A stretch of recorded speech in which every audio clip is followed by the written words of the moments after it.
because I'm trying to understand what this, okay, the provisions section 1 and 2 basically say you can call your boss, your wife, your lawyer while you're in secondary inspection, which is generally, I mean, under 6 hours at the worst case. Is the intent of the, I mean, reading this, it looks like if you're a covered individual, let's say that you are, Well, let's just say you're a student coming in. you're a on a student visa. coming in, and so you're finally, you're admitted, and then you commit a crime, and under the law of the state, you are afforded counsel under the Constitution if you cannot afford it. Reclaiming my time, this holds this act, which has to do with that secondary point.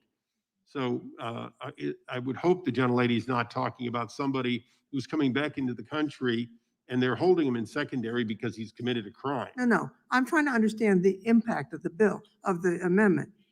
One reading of it could be that if any person who's covered later commits an offense that allows, where they have access to paid counsel for an unrelated criminal defense, this bill would be held in abeyance. Is that what you're intending to Now, do? clearly that's not the intent, nor I think is that the fair reading, although I appreciate the gentlelady pointing that out.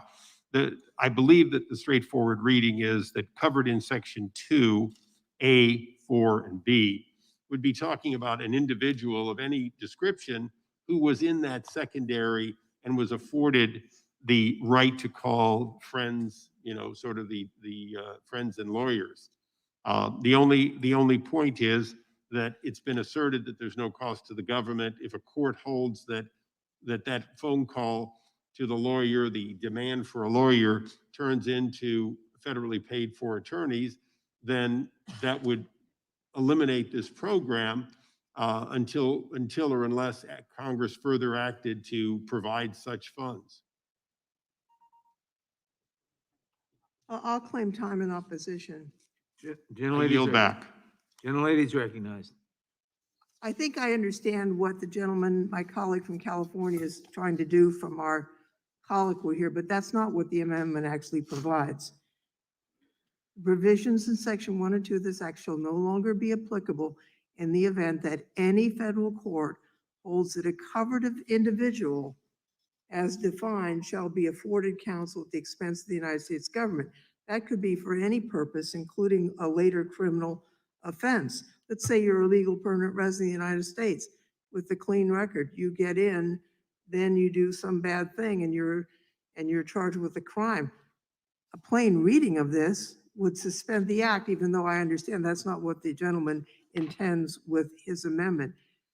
If that isn't what the intent is, I don't think the amendment accomplishes anything, because the provision of the act applies during a very ephemeral time when a person is being in secondary inspection, which, so far as I'm aware, has never gone more than a day, because you'd have a habeas filed by then. So you've got a situation where it's, by the time a court, I guess you could theoretically, you could have someone say that they have a due process right to paid counsel, but that's not going to happen, because the most compelling cases for right to counsel on a due process basis are 5-year-olds in immigration court and removal proceedings. And the argument was made that if you're a 5-year-old and you're by yourself, that you are unable to defend yourself, unable to understand the law, and therefore it's a violation of due process if you are not provided counsel. And the Ninth Circuit did not buy that. And so even in that compelling case, there's no right to counsel, in paid counsel in immigration law. And so I don't think this amendment is, with due respect to my friend, and we do work together, and I hope to work together. Again, I don't think it's well crafted. I don't think it accomplishes the goals that he has in mind. and I think it should be defeated. Would the gentlelady yield? I for a would be second? happy to yield. I know of no better way to define covered individual as defined in section 2A, 4, and B than the way you all did. The expansive statement that you're having, unfortunately, if it could be expanded to a later use of somebody who was arrested a month later, then I guess it could be expanded in this bill for that individual. No, reclaiming my time, there is no expansion of right to counsel. There's an existing under the Constitution, unrelated to your immigration status. An American citizen is arrested for a crime that could result in a term in prison. They can't afford counsel. The Constitution currently says they're entitled to counsel at government expense if they can't afford to provide it. We didn't create that by legislation. I mean, that's what the court has decided, and this bill does not affect that. One reading of this amendment would say that that constitutional provision, if anyone who was in a covered category ended up being afforded that constitutional provision, that the act would be suspended. I understand that's not what the gentleman intends, but I think it's one fair reading and one reason why clarity is important, and I think the amendment should be defeated. And I, at this point, would yield back, Mr. Chairman.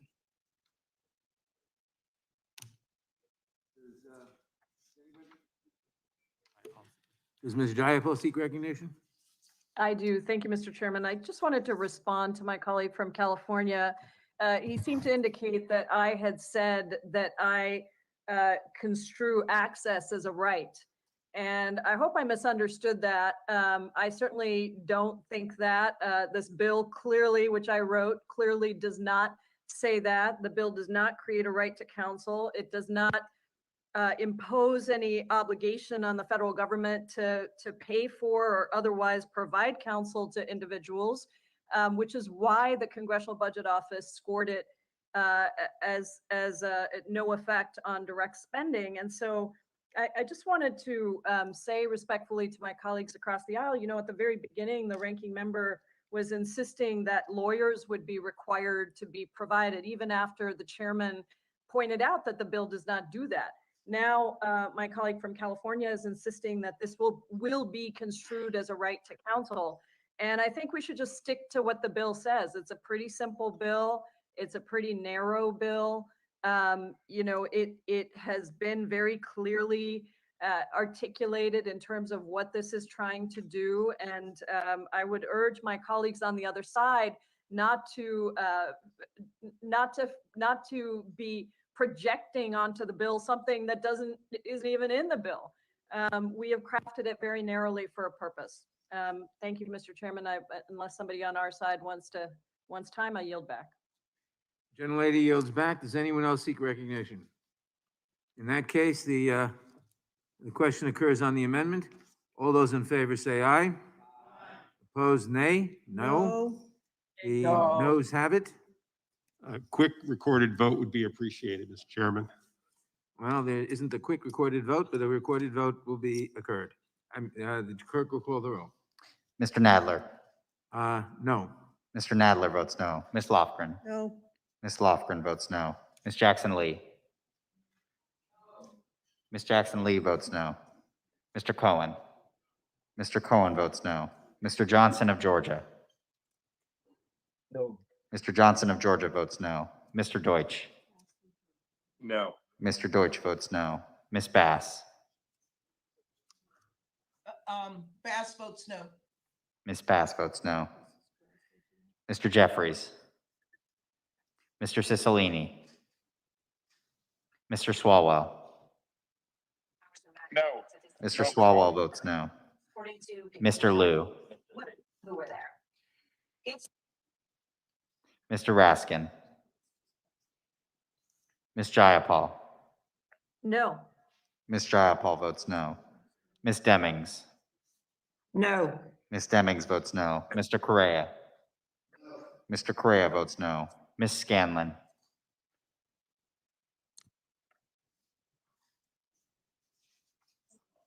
Sorry.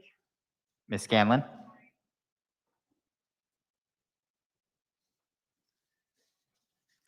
Ms. Garcia. No. Ms. Garcia votes no. Mr. Neguse. Neguse votes nay. Mr. Neguse votes nay. Ms. McBath. Macbeth votes no. Ms. McBath votes no. Mr. Stanton. Stanton votes no. Mr. Stanton votes no. Ms. Dean. Dean votes no. Ms. Dean votes no. Ms. Escobar. No. Ms. Escobar votes no. Mr. Jones. Jones votes no. Mr. Jones votes no. Ms. Ross. Ross votes no. Ms. Ross votes no. Ms. Bush. Mr. Jordan. Mr. Jordan votes yes. Mr. Shabbat. Mr. Shabbat votes aye. Mr. Gomer. Mr. Gomer votes aye. Mr. Isa. Mr. Isa votes aye. Mr. Buck. Mr. Buck votes aye. Mr. Gates. Aye. Mr. Gates votes aye. Mr. Johnson of Louisiana. Mr. Johnson of Louisiana votes aye. Mr. Biggs. Mr. McClintock. Aye. Mr. Biggs votes aye. Mr. McClintock votes aye. Mr. Stube. Yes. Mr. Stube votes aye. Yes. Mr. Tiffany. Mr. Massey. Mr. Roy. Mr. Bishop. Mr. Bishop votes yes. Ms. Fishbach. Yes. Ms. Fishbach votes yes. Ms. Sparts. Ms. Sparts votes yes. Mr. Fitzgerald. Mr. Fitzgerald votes aye. Mr. Bentz. Mr. Bentz votes yes. Mr. Owens. Mr. Owens votes yes.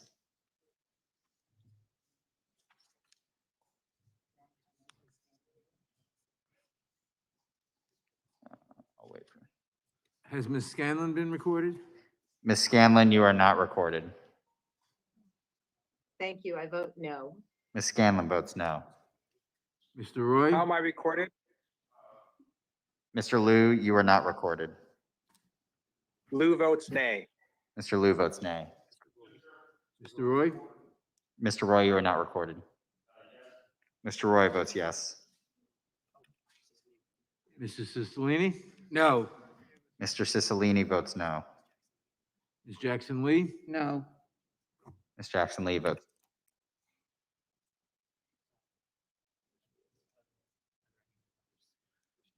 Are there any other members who wish to vote who haven't voted? Clerk will report.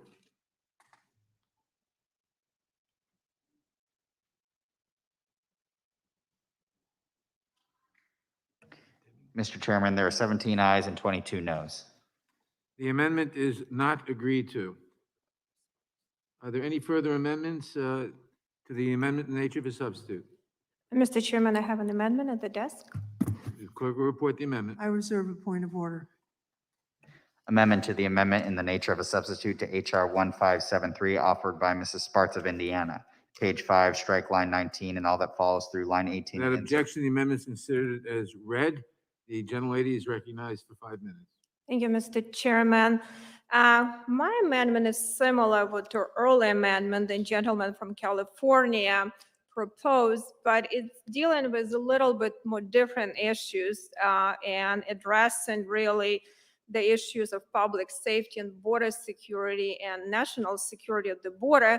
As I mentioned earlier, our border patrol overwhelmed, and we need to make sure before we create any additional mandates, we actually give time to implement, make sure that they actually do have an ability to secure the border. As you know, I was very surprised to see that now Border Patrol is using prosecutorial authority where they're releasing a lot of migrants with no notice to appear. It's actually in the country.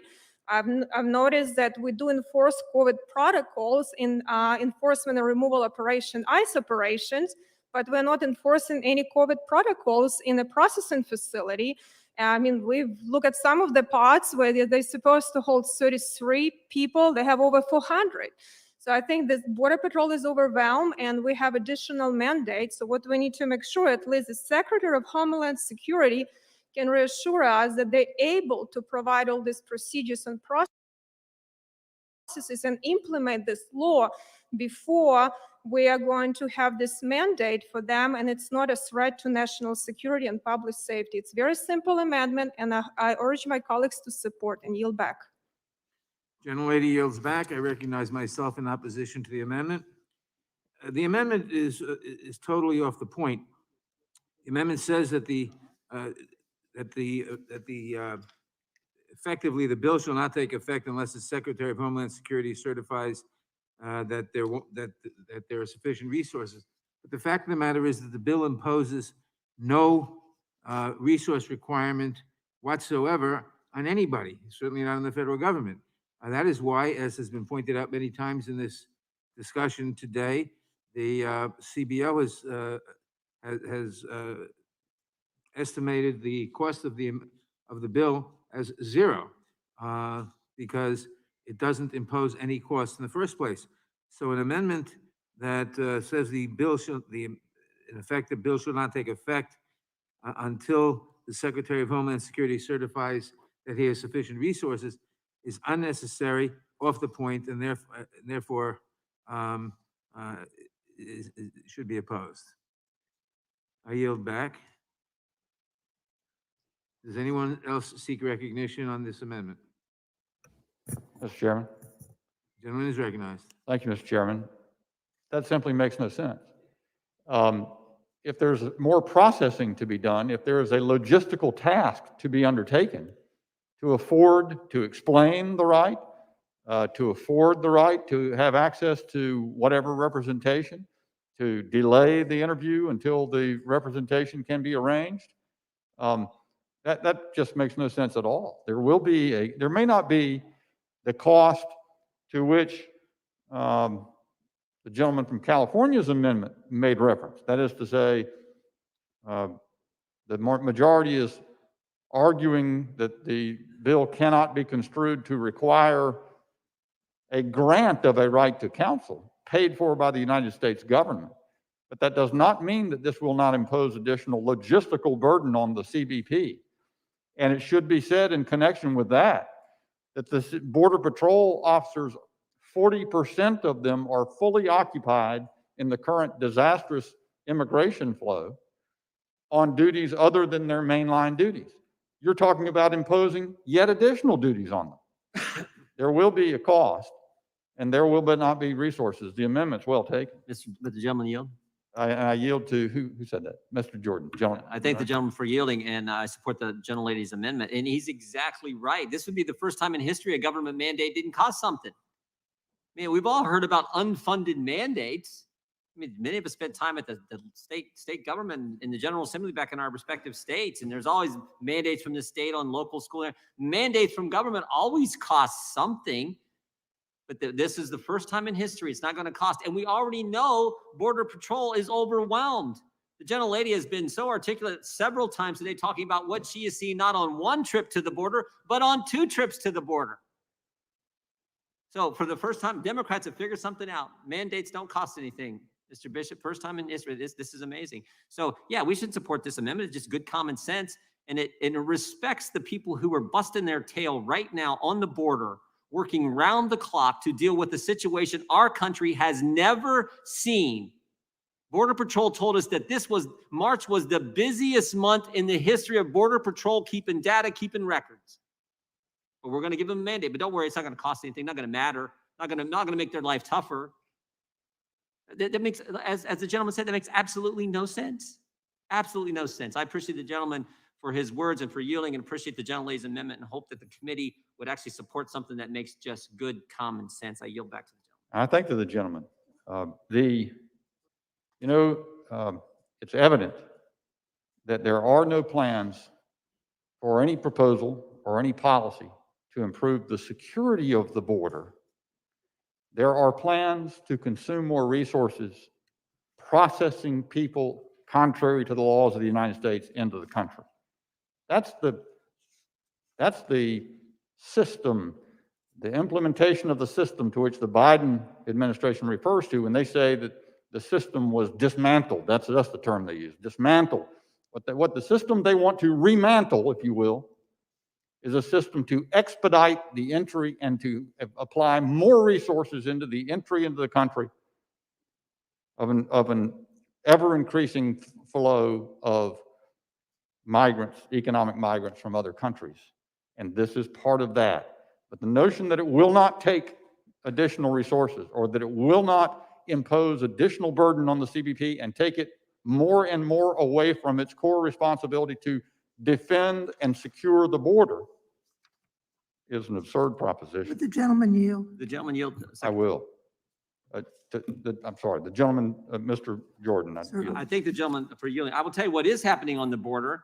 Axios story today, exclusive. Texas nonprofit got massive border contract after hiring Biden official. $530 million no bid contract, 12 times what this organization, this NGO organization's annual budget of any other, at 12 times their annual budget, one no bid contract.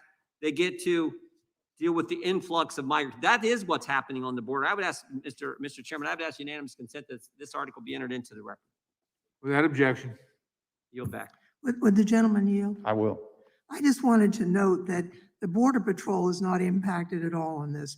This only relates to covered individuals who are going to ports of entry. The Border Patrol is patrolling the points between the ports of entry where people were attempting to enter without inspection. So it wouldn't have an impact on the Border Patrol. And I thank the gentleman for yielding. Since my time has expired, I don't have an opportunity to respond to that. I hope I'll have an opportunity shortly.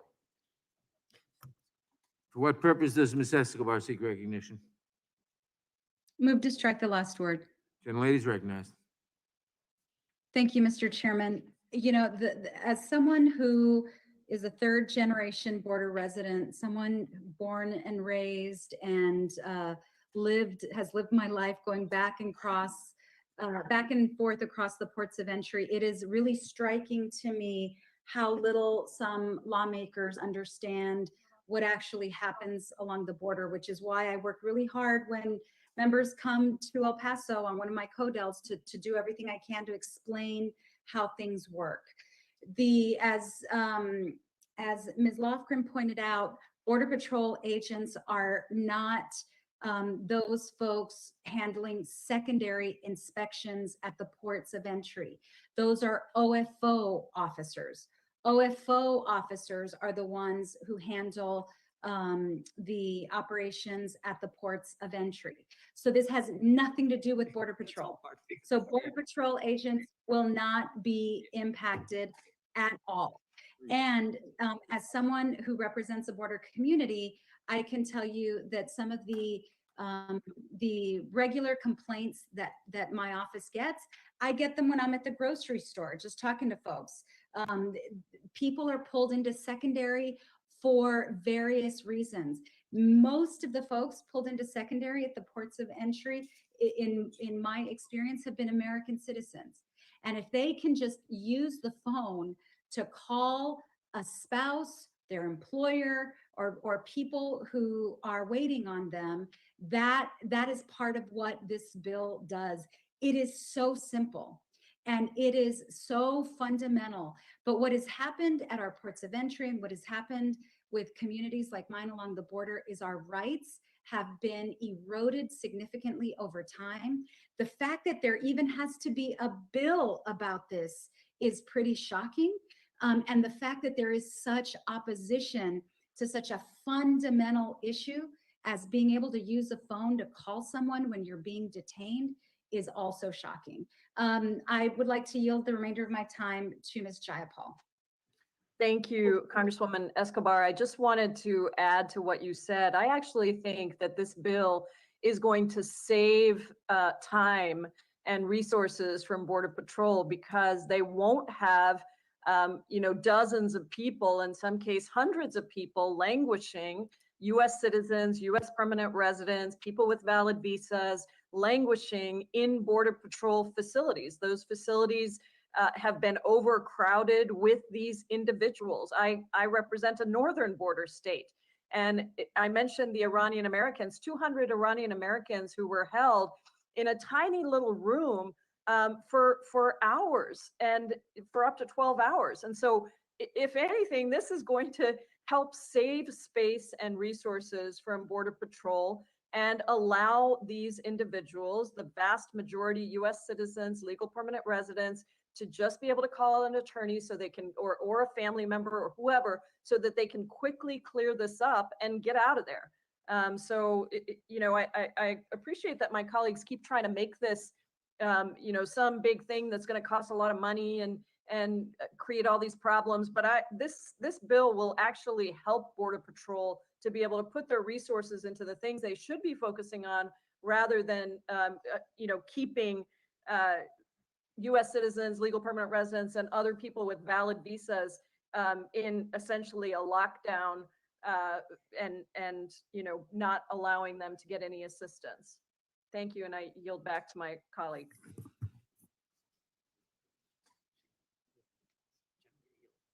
Mr. Chairman. Does the gentlelady yield back? She did. Yes, I yield back.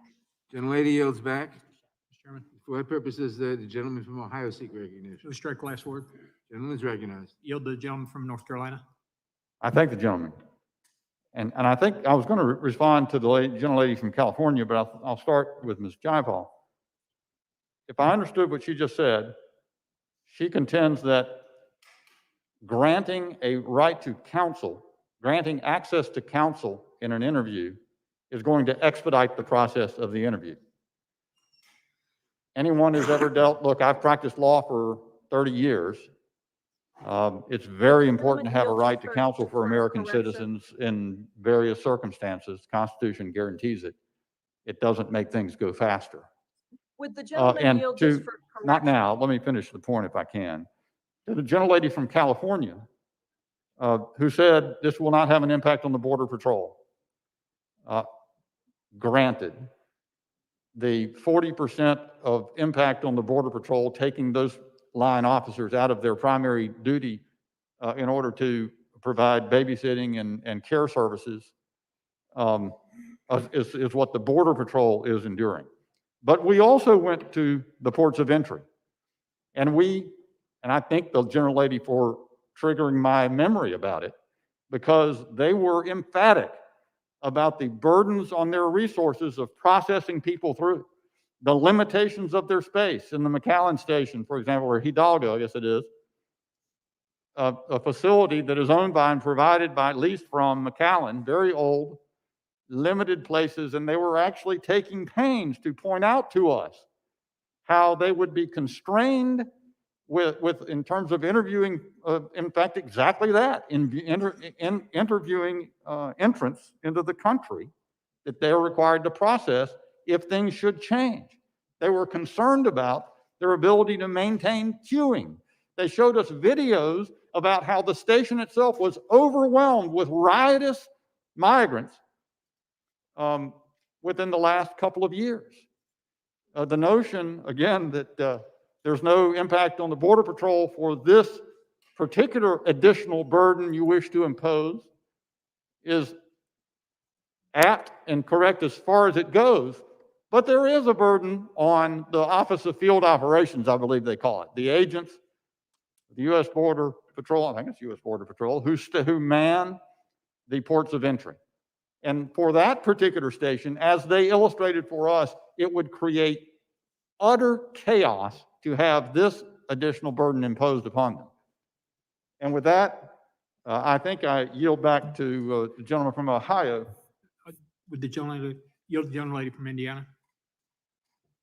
Thank you very much. I actually probably didn't know much difference between Border Patrol and Border Protection, but being three sectors of the border, I actually do. And I understand how interconnected they are. The only reason now Border Patrol is more overwhelmed than Border Protections because we don't let people go through legal ports of entry. But when they do go through legal ports of entry, we used to have a lot of people standing in this facility. So there will be, if we change the policy, it will be the same situation now with dealing with different groups of people to protect our border. So it's regardless what it is, if Secretary of Homeland Security believes that's not an issue, and they can implement all these processes for all of the sectors, whatever the policies they're going to implement to deal with influx, what we're happening right now in the border, and with asylum procedure, however they're going to reform to deal with that, They just need to make sure they say, we can assure that we can protect our country. There is no risk to public safety and security, and they have time to implement procedure, and this law can go on. So I just wanted to clarify, I understand the distinction, but it's very interconnected, and they both protect different sectors of the border and dealing with these issues at different levels of time. Thank you very much. Back. Yield back. The gentleman yields back. For what purposes Mr. Benz seek recognition?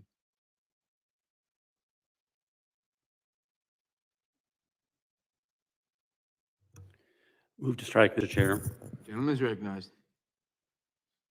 So just a few facts that might be of interest, given the topic we're discussing. There are 17 million secondary inspections a year. Of those 17 million, and I don't have the number for this year, I have the number for 2013, 205 aliens were denied admission at ports of entry. If you divide 205 million by 365 days in the year, you get 561 possible calls for counsel. And it strains the imagination to think that we wouldn't encounter cost when you look at the list of things captured in the bill that has to happen, which I went through about 3 hours ago and pointed out that we have to provide a meaningful opportunity to consult, not just an opportunity, that we have to do this in 1 hour. Where are we going to put everybody while they wait? And we also have to have a given counsel or an interested party an opportunity to appear. So all of this requires additional space, additional time. And there are literally, I'm going to call it again, 17 million secondary inspections a year. And of that, 7 or 8 years ago, 205,000 would be covered by this bill. So it's going to be expensive. Yield back. For what purpose does the gentleman from Arizona seek recognition? Move to strike the last word. Gentleman is recognized. I'm in support of the Sparts amendment. And I just want to clarify just a couple things. I recognize that that technically that a Border Patrol agent is a Border Patrol agent. Just as someone who works in field operations or OFO, which does a lot of these, also is an employee of CBP. That's the first thing. So you can make a lot of that as you wish. But this bill, this amendment, what it does is actually would facilitate what our colleagues on the other side of the aisle want, apparently. Because what it's asking for is to make sure there's sufficient resources to accommodate during the secondary inspection process the access to counsel and other assistance requirements set forth in the amendment made by subsection A here today. So basically, the Sparts Amendment is actually very rational, very straightforward. It's asking that you make sure, and it's actually quite simple. Secretary of Homeland Security makes that certification in writing to the chairman, ranking member of this committee. And then also determines that the requirements herein won't cause a negative impact on national security and public safety. And we're not talking something that's radical here. We're talking about something that's rational.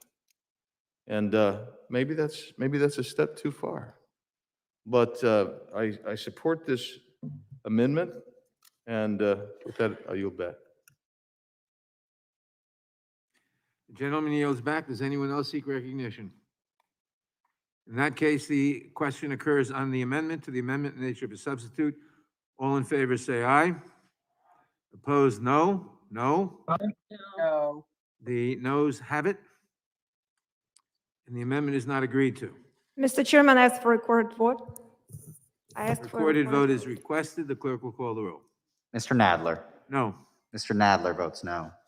Ms. Lofgren. Ms. Lofgren votes no. Ms. Jackson Lee. Mr. Cohen. Mr. Johnson of Georgia. No. Mr. Johnson of Georgia votes no. Mr. Deutsch. No. Mr. Deutsch votes no. Ms. Bass. No. Ms. Bass votes no. Mr. Jeffries. Mr. Jeffries votes no. Mr. Cicilline. Mr. Cicilline votes no. Mr. Swalwell. Mr. Liu. No. Mr. Liu votes no. Mr. Raskin. No. Mr. Raskin votes no. Ms. Jayapal. No. Ms. Jayapal votes no. Ms. Demings. No. Ms. Demings votes no. Mr. Correa. Mr. Correa votes no. Ms. Scanlon. No. Ms. Scanlon votes no. Ms. Garcia. No. Ms. Garcia votes no. Mr. Neguse. No. Mr. Neguse votes no. Ms. McBath. McBath votes no. Ms. McBath votes no. Mr. Stanton. Stanton votes no. Mr. Stanton votes no. Ms. Dean. Dean votes no. Ms. Dean votes no. Ms. Escobar. No. Ms. Escobar votes no. Mr. Jones. No. Mr. Jones votes no. Ms. Ross. Ross votes no. Ms. Ross votes no. Ms. Bush.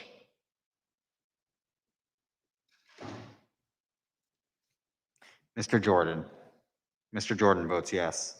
Mr. Shabbat. Mr. Shabbat votes aye. Mr. Gomert. Mr. Gomert votes aye. Mr. Isa. Aye. Mr. Isa votes aye. Mr. Buck. Mr. Buck votes aye. Mr. Gates. Mr. Johnson of Louisiana. Mr. Johnson of Louisiana votes aye. Mr. Biggs. Mr. Biggs votes aye. Mr. McClintock. Aye. Mr. McClintock votes aye. Mr. Stubbe.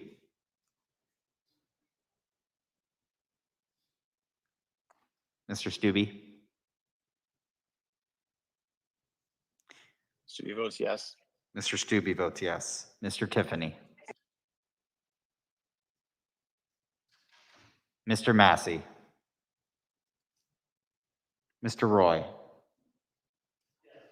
Mr. Roy votes yes. Mr. Bishop. Yes. Mr. Bishop votes yes. Ms. Fishbach. Yes. Ms. Fishbach votes yes. Ms. Sparts. Ms. Sparts votes yes. Mr. Fitzgerald. Mr. Fitzgerald votes aye. Mr. Bentz. Mr. Bentz votes yes. Mr. Owens. Mr. Owens votes yes. Ms. Jackson Lee, Ms. Jackson Lee votes no. Mr. Cohen, Mr. Cohen votes no. How am I recorded, Mr. Chairman? Mr. Swalwell? Mr. Swalwell, you are not recorded. No. Mr. Swalwell votes no. are there any other members who wish to be recorded who have not been recorded? This is Ms. Ms. Bush, you are not recorded.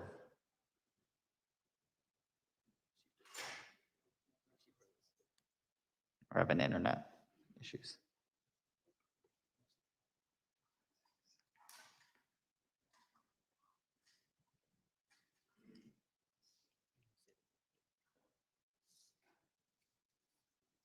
Don't we have one of our people frozen? Don't we have one of our people frozen? The clerk will report.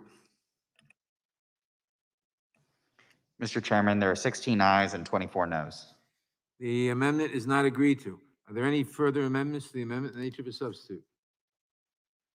In that case, the question occurs on the amendment in the nature of a substitute. This will be followed immediately by Ms. vote. Bush? This will be followed immediately by a vote on final passage of the bill. All those in favor respond by saying aye. Aye. Opposed, no. Aye. In the opinion of the chair, the ayes have it. The amendment in the nature of a substitute is agreed to. Reporting quorum being present, the question is on the motion to report the bill HR 1573 as amended favorably to the House. Those in favor respond by saying aye. Aye. Opposed, no. The ayes have it, and the bill is reported favorably. Recorded vote is Chairman, ask requested, for a recorded and the vote. clerk will call the roll. Mr. Nadler. Aye. Mr. Nadler votes aye. Ms. Lofgren. Ms. Lofgren votes aye. Ms. Jackson Lee. Ms. Jackson Lee votes aye.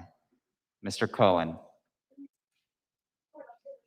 Mr. Johnson of Georgia. Aye. Mr. Johnson of Georgia votes aye. Mr. Deutsch. Aye. Mr. Deutsch votes aye. Ms. Bass. Aye. Ms. Bass votes aye. Mr. Jeffries. Mr. Jeffries votes aye. Mr. Cicilline. Mr. Cicilline votes aye. Mr. Swalwell. Aye. Mr. Swalwell votes aye. Mr. Liu. Aye. Mr. Liu votes aye. Mr. Raskin. Aye. Mr. Raskin votes aye. Ms. Jayapal. Aye. Ms. Jayapal votes aye. Ms. Demings. Aye. Ms. Demings votes aye. Mr. Correa. Mr. Correa votes aye. Ms. Scanlon. Aye. Ms. Scanlon votes aye. Ms. Garcia. Yes. Ms. Garcia votes yes. Mr. Neguse. Aye. Mr. Neguse votes aye. Ms. McBath. Macbeth votes aye. Ms. McBath votes aye. Mr. Stanton. Stanton votes aye. Mr. Stanton votes aye. Ms. Dean. Dean votes aye. Ms. Dean votes aye. Ms. Escobar. Aye. Ms. Escobar votes aye. Mr. Jones. Aye. Mr. Jones votes aye. Ms. Ross. Ross votes aye. Ms. Ross votes aye. Ms. Bush. Mr. Jordan. Mr. Jordan votes no. Mr. Shabbat. Mr. Shabbat votes no. Mr. Gomer. Mr. Gomer votes no. Mr. Issa. No. Mr. Issa votes no. Mr. Buck. Mr. Buck votes no. Mr. Gates. Mr. Johnson of Louisiana. Mr. Johnson of Louisiana votes no. Mr. Biggs. Mr. Biggs votes no. Mr. McClintock. No. Mr. McClintock votes no. Mr. Stubbe. No. Mr. Stubbe votes no. Mr. Tiffany. Mr. Massey.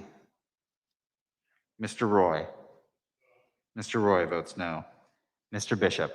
No. Mr. Bishop votes no. Ms. Fishbach. No. Ms. Fishbach votes no. Ms. Sparts. Ms. Sparts votes no. Mr. Fitzgerald. Mr. Fitzgerald votes no. Mr. Benz. Mr. Benz votes no. Mr. Owens. Mr. Owens votes no. Mr. Cohen? Mr. Cohen votes aye.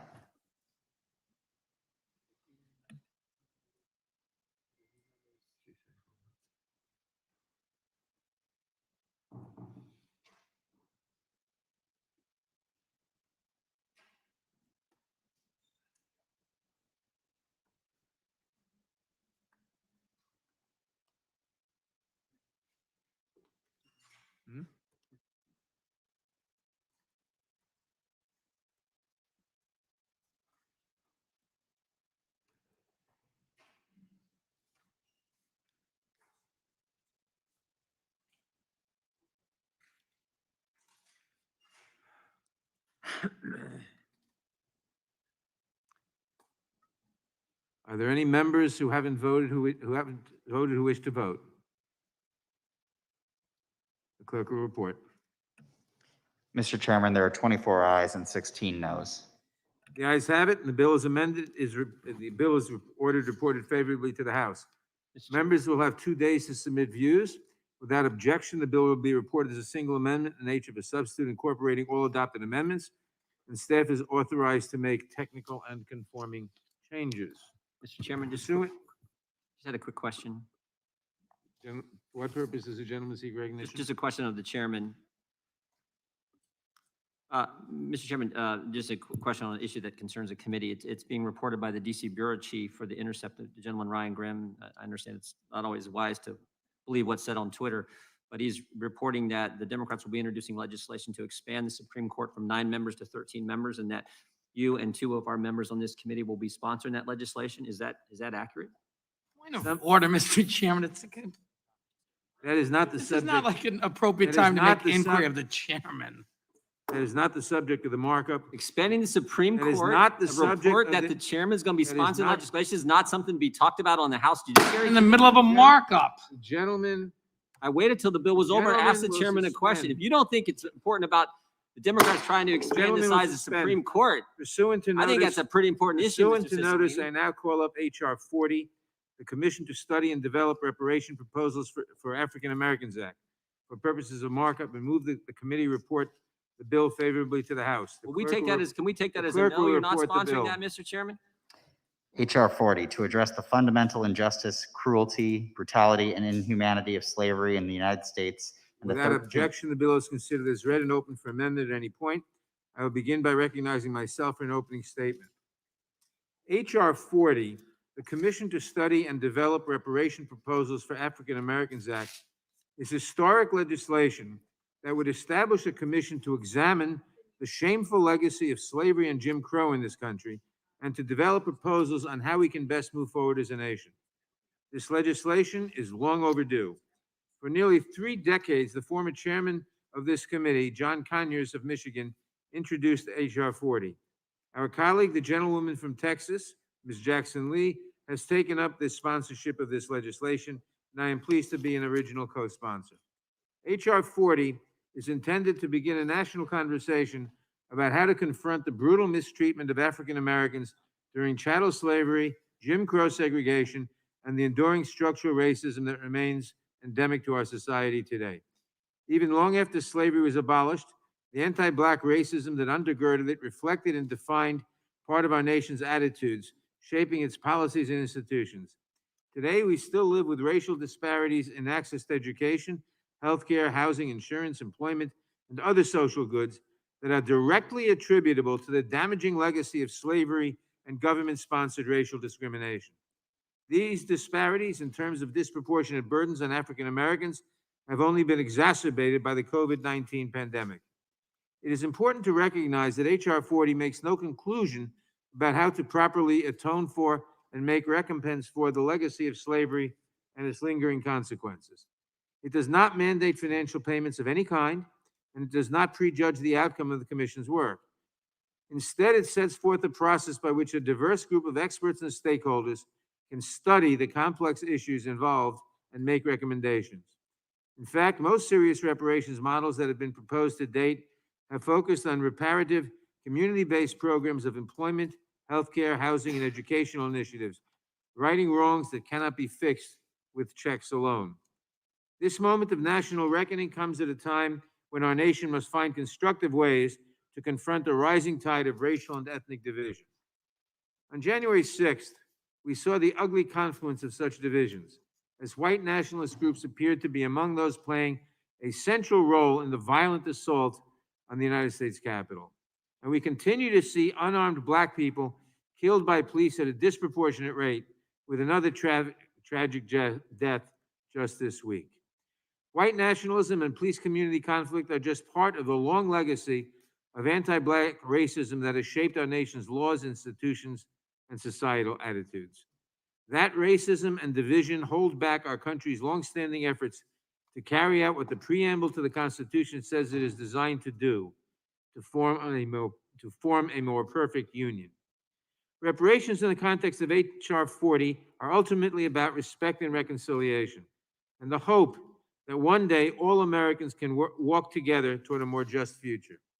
I hope the commission established by HR 40 can help us better comprehend our own history and bring us closer to racial understanding and advancement. The discussion of reparations is a journey in which the road traveled is almost more important than the exact destination. Passing HR 40 is an important first step. I am pleased that the Judiciary Committee is beginning this journey today, and I urge all my colleagues to support this important legislation. Before I yield to the ranking member, I want to note that we are all joined in this room by the gentlelady from California, Ms. Lee, and without objection, I will place in the record a letter from her in support of the bill.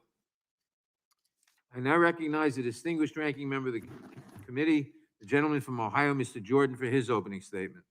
Thank you, Mr. Chairman. $20 million to create a 15-member commission to study reparations. Here's who makes up the commission. President Biden gets to select 3. Senator Leahy gets to select 3. Speaker Pelosi gets to select 3. The remaining 6 are selected by the commissioner, or excuse me, by the commission's director, but they have to come from organizations that support reparations. 15 people spending $20 million of taxpayer money to reach a conclusion we already know what it's going to be. Why the heck do we need to spend $20 million? Why spend the money? We know what these 15 members are going to say. Spend $20 million for a commission that's already decided to take money from people who were never involved in the evil of slavery and give it to people who were never subject to the evil of slavery. That's what Democrats on the Judiciary Committee are doing. Oh, and they won't answer the question. You got a news reporter, the DC bureau chief, reporting that they would now want to expand the Supreme Court. They won't answer that question. Oh, and all the while we got a crisis on the border. Such a deal for the taxpayer. Such a deal for the American taxpayer. Look, everyone knows how evil slavery was. Wrong as wrong could be. But this is not what we want to be passing. And I do want to get an answer, if the chairman will ever give us one, on if he is going to be sponsoring, if the chairman of the House Judiciary Committee is going to be sponsoring legislation to expand the Supreme Court to 13 members. That's something the American people would like to know, as is being reported by the head of the DC bureau chief for The Intercept. With that, I yield back. The gentleman yields back. I now recognize the ranking member of the. Yeah, I now recognize the chair of the Subcommittee on the Constitution, Civil Rights, and Civil Liberties, the gentleman from Tennessee, Mr. Cohen, for his opening statement. Thank you, Mr. Chairman. First, I want to say that I strongly support H.R. 40. I've been a sponsor of this legislation since I came to Congress in 2007. It was originally sponsored in 1989 by the distinguished former chairman of this committee, Mr. John Conyers, whose picture is on the wall here. An outstanding congressperson and an outstanding chairman. And I hope that this committee will report this out favorably to the full House. The enslavement of people of African ancestry in America was a crime against humanity, the impacts of which we as a society continue to grapple with today in everything from racially unequal economic opportunities to disparate health outcomes to the plague of unjustified police violence against Black Americans. Slavery was this country's original sin. Our Constitution protected it, embodying various compromises that gave disproportionate power to slave states. The 3/5 clause counted a slave as 3/5 of a person for population counts, which in turn gave disproportionate representation to slave states in the House of Representatives. Otherwise, they were persons to give their slave-holding states, political organizations, and teams more power. The Constitution also created an electoral college, a system of electing the President of the United States that gave slave states another avenue to exercise disproportionate influence over national affairs, and only by counting African Americans in some way other than as property to give the slave master and his power structure in that state additional powers over our federal government. It is only fitting then that in the midst of a continuing reckoning over police mistreatment of Black people, a continuing assault on the voting rights of Black citizens, and a pandemic that has disproportionately impacted Black Americans, we should be holding this historic markup of H.R. 40, the commission to study and develop reparation proposals for African Americans Act. It is a study to tell us what they propose. We don't know the answer. H.R. 40 would create this commission to study the history of slavery in America, the role of the federal and state governments in supporting slavery and racial discrimination, other forms of discrimination against the descendants of slaves, and the lingering effects of slavery on African Americans. The commission will also make recommendations as to appropriate ways to educate the American public about its findings and appropriate remedies in light of its findings. I applaud Representative Sheila Jackson Lee, the current lead sponsor of this legislation, for her leadership on this bill, and I'm proud to be an original co-sponsor. I also was proud to chair 2 hearings on H.R. 40 before the Subcommittee on the Constitution, Civil Rights, and Civil Liberties. I commend Chairman Nadler, another longtime sponsor of this bill, for holding this first ever markup of H.R. 40. But the greatest credit for H.R. 40 belongs to our former colleague and former chairman of the House Judiciary Committee, my friend and mentor, the late John Conyers, Jr. He first introduced this legislation over 30 years ago and reintroduced it in every Congress until his retirement. And for those who may not know, the reason it's H.R. 40 is because John Conyers chose that number. Because Republicans promised 40 acres and a mule to the freedmen. The party of Lincoln said, we will give you 40 acres and a mule. General Sherman, that was a promise, and it would have been fulfilled, and African Americans would have had to step up and had an opportunity not to have the economic deprivations they've had over the years, but for John Wilkes Booth, the assassination of President Lincoln, and Andrew Johnson coming president. An honest reckoning with the federal government's role in protecting the institute of slavery has been a leading priority of my congressional career. In 2007, less than 2 months into my tenure, I introduced H-Res 194, an apology of the House of Representatives for its role in perpetuating both slavery and its noxious offspring, Jim Crow. The House ultimately passed this resolution by a voice vote, and again, I give credit to Mr. Conyers for bringing it to the floor. As I noted in my resolution, it was not just slavery itself that was wrong, but it was also, quote, the visceral racism against persons of African descent upon which, unquote, American slavery depended, a racism that went on to become, quote, entrenched in the nation's social fabric. This is an evil that we must continue to confront today as our nation still struggles with the legacy of the anti-Black racism that undergirded slavery and Jim Crow. We see this in statistics that paint a bleak picture. According to the Census Bureau, 18.8% of Black Americans live in poverty in 2019, compared to 7.3% of non-Hispanic whites who live in poverty. The Washington Post reported last year that in 2016, the net worth of Black households was $13,024, which was 10% of the $149,703 net worth of non-Hispanic white households. Limited access to wealth-building resources and opportunities have led to this stark disparity. For instance, Black Americans continue to face discrimination in the workplace. They also have limited access to educational opportunities. According to the National Education Association, the high school graduation rates for Blacks was 67% compared to a nationwide average of 81%. They also continue to face racial segregation in housing, discrimination in the availability of quality health care services, health deserts, and in most other major facets of life. Health deserts, food deserts are common in almost every predominant Black neighborhood in our country. The COVID-19 pandemic has only exacerbated the effects of these structural racial disparities. Enacting H.R. 40 will be an important step in finding effective long-term solutions to these problems, ones that can trace their origins to our nation's shameful history of slavery and anti-Black racism. As Professor Charles Ogletree of Harvard Law School noted, and he spoke to a committee of this committee years ago, the concept of reparations does not necessarily mean payments to individuals, but rather a focus on the poorest of the poor, including efforts to address comprehensively the problems of those who have not substantially benefited from integration or affirmative action. Once again, I commend the chairman, the sponsor, all members who are co-sponsors, and President Lincoln and General Sherman.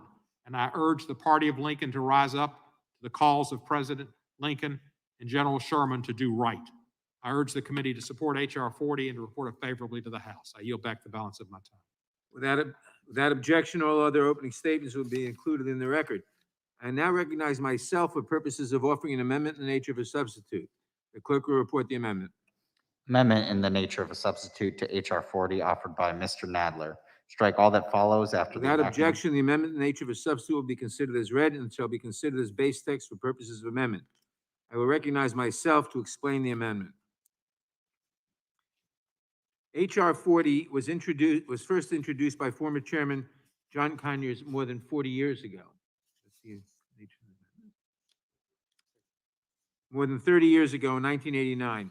Since its initial introduction, it has only been amended once to reflect advances in historical research around the topic of chattel slavery and legal developments on the issue of reparations. This amendment in the nature of a substitute further amends the findings and purposes of H.R. 40 for the same reasons and provides technical amendments to the sections establishing the commission to conform it with more recent legislation that similarly has created legislatively based commissions. The underlying goals of the legislation remain unchanged, and I urge all members to support the amendment. Are there any amendments to the amendment in the nature of a substitute?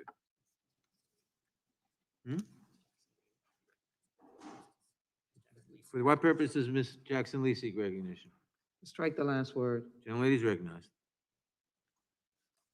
Mr. Chairman, I'm very pleased to be able to speak in support of my legislation, H.R. 40, which I introduced, that establishes a commission to study and develop reparation proposals for African Americans, and as well pay acknowledgement and tribute to the Honorable John Conyers, who introduced this legislation in 1989 and entrusted its continuation to me as he retired.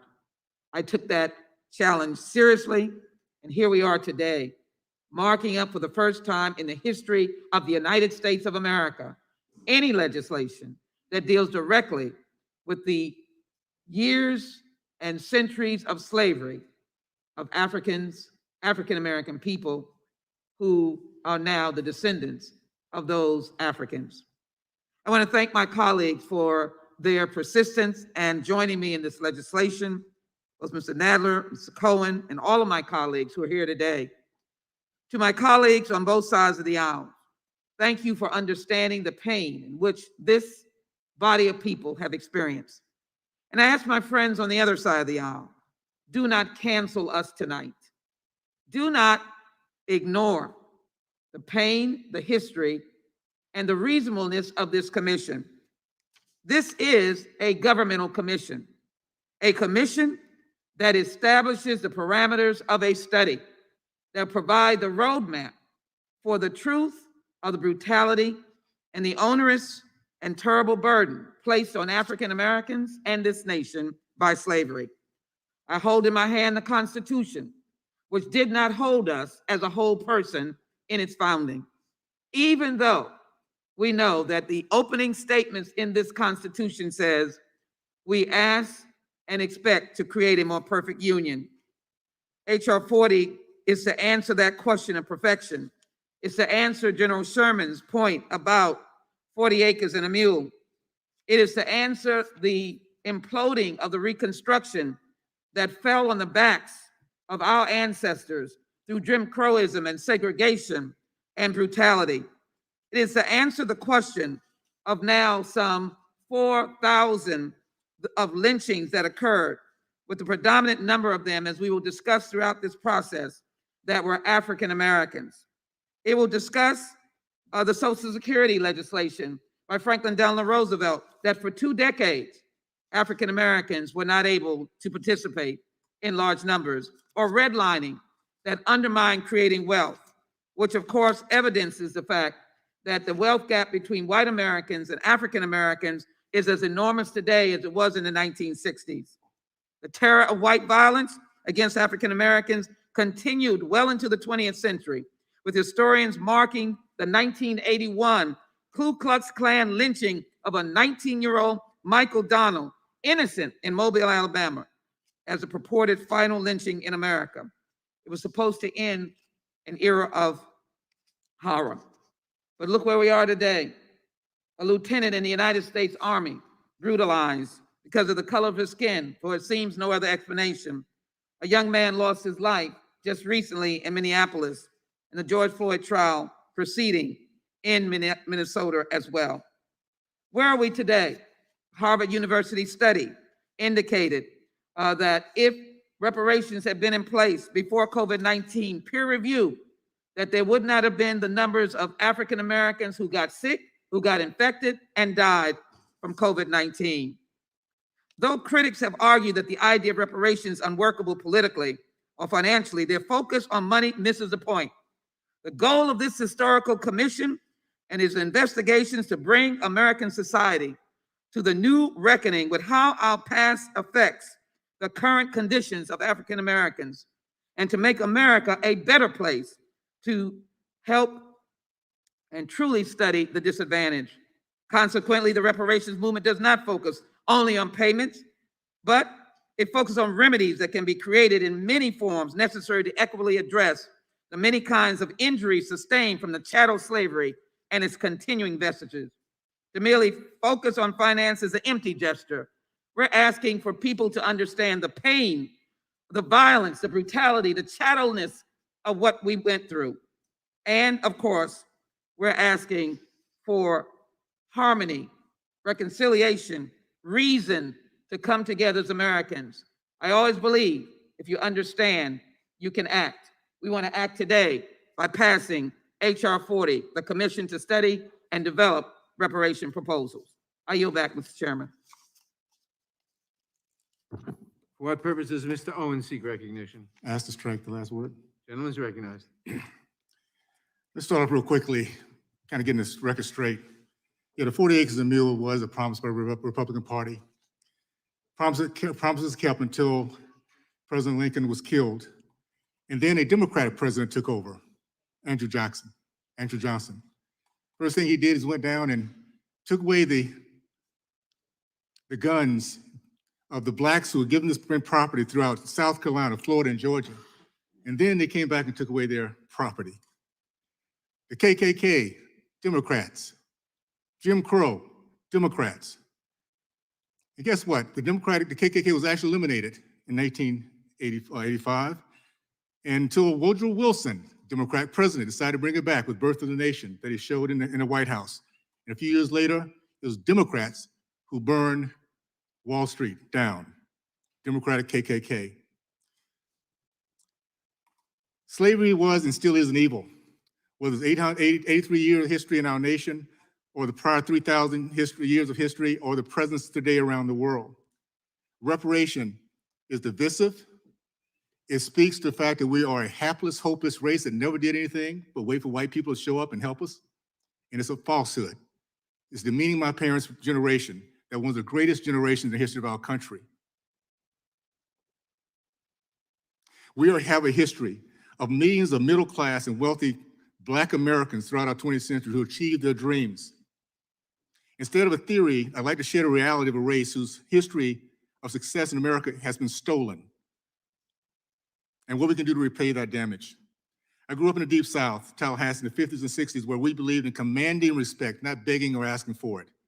We did that by meritocracy, by winning, not just in sports and entertainment, but in every discipline: math, science, exploration, innovation, farming, enterprise. We had a reputation, as the Asian community today has a reputation of winning, respect. That was the Black community back in the 60s. We led our country in the growth of the middle class, led our country in men matriculating from college, led our country in men matriculating from college, from men committed to marriage over 70%, the percentage of entrepreneurs over 40%. That 40% equated to 50%, 50 to 60% of Black Americans across our country, from New York to Tallahassee to Texas to California, part of the middle class. I grew up in that middle class in the 50s. And believe me, they were not sitting back waiting for white people to give them a break. They were making it. I remember Perkins Service Station, Speed Grocery Store, Baker's Pharmacy, FAMU Hospital, where only Black doctors and nurses worked. We were taught about pride in our country, pride in our race. We taught about Christus Addis, the first American martyr who died in the Revolutionary War, the Tuskegee Airmen, and over 100,000 Black men who fought the wars against the godless ideology of Marxism and socialism and communism. Those same ideologies now thriving in our educational institutions. We were taught to recognize and appreciate progress. In 1973, entered the NFL, no Black quarterbacks, middle linebackers, free safety, because those are white thinking positions. 40 years later, we're now electing a president of the United States as a Black man, vice president of the United States, a Black woman. And we say there's no progress. Only those who say there's no progress, those who do not want progress. The greatest gift that we had with President Obama, with our American people saying, finally, we can close this chapter. Finally, we can move forward. And what have we done since? That has divided us even more, with critical race theory being introduced around the same time. We have a community now that lives the American dream, look around this room and see the middle class that we have developed and more. And yet we tell those who are striving to get where we are that they can't because white people won't let them. That to me is treacherous, it's traitors. For us to tell others who want the American dream that they can't achieve it because other people with a white skin won't let them do that. If you want to repay the Black American community, give us back our history. It was Karl Marx who said, the first battleground is rewriting of history. And that's exactly what's been happening.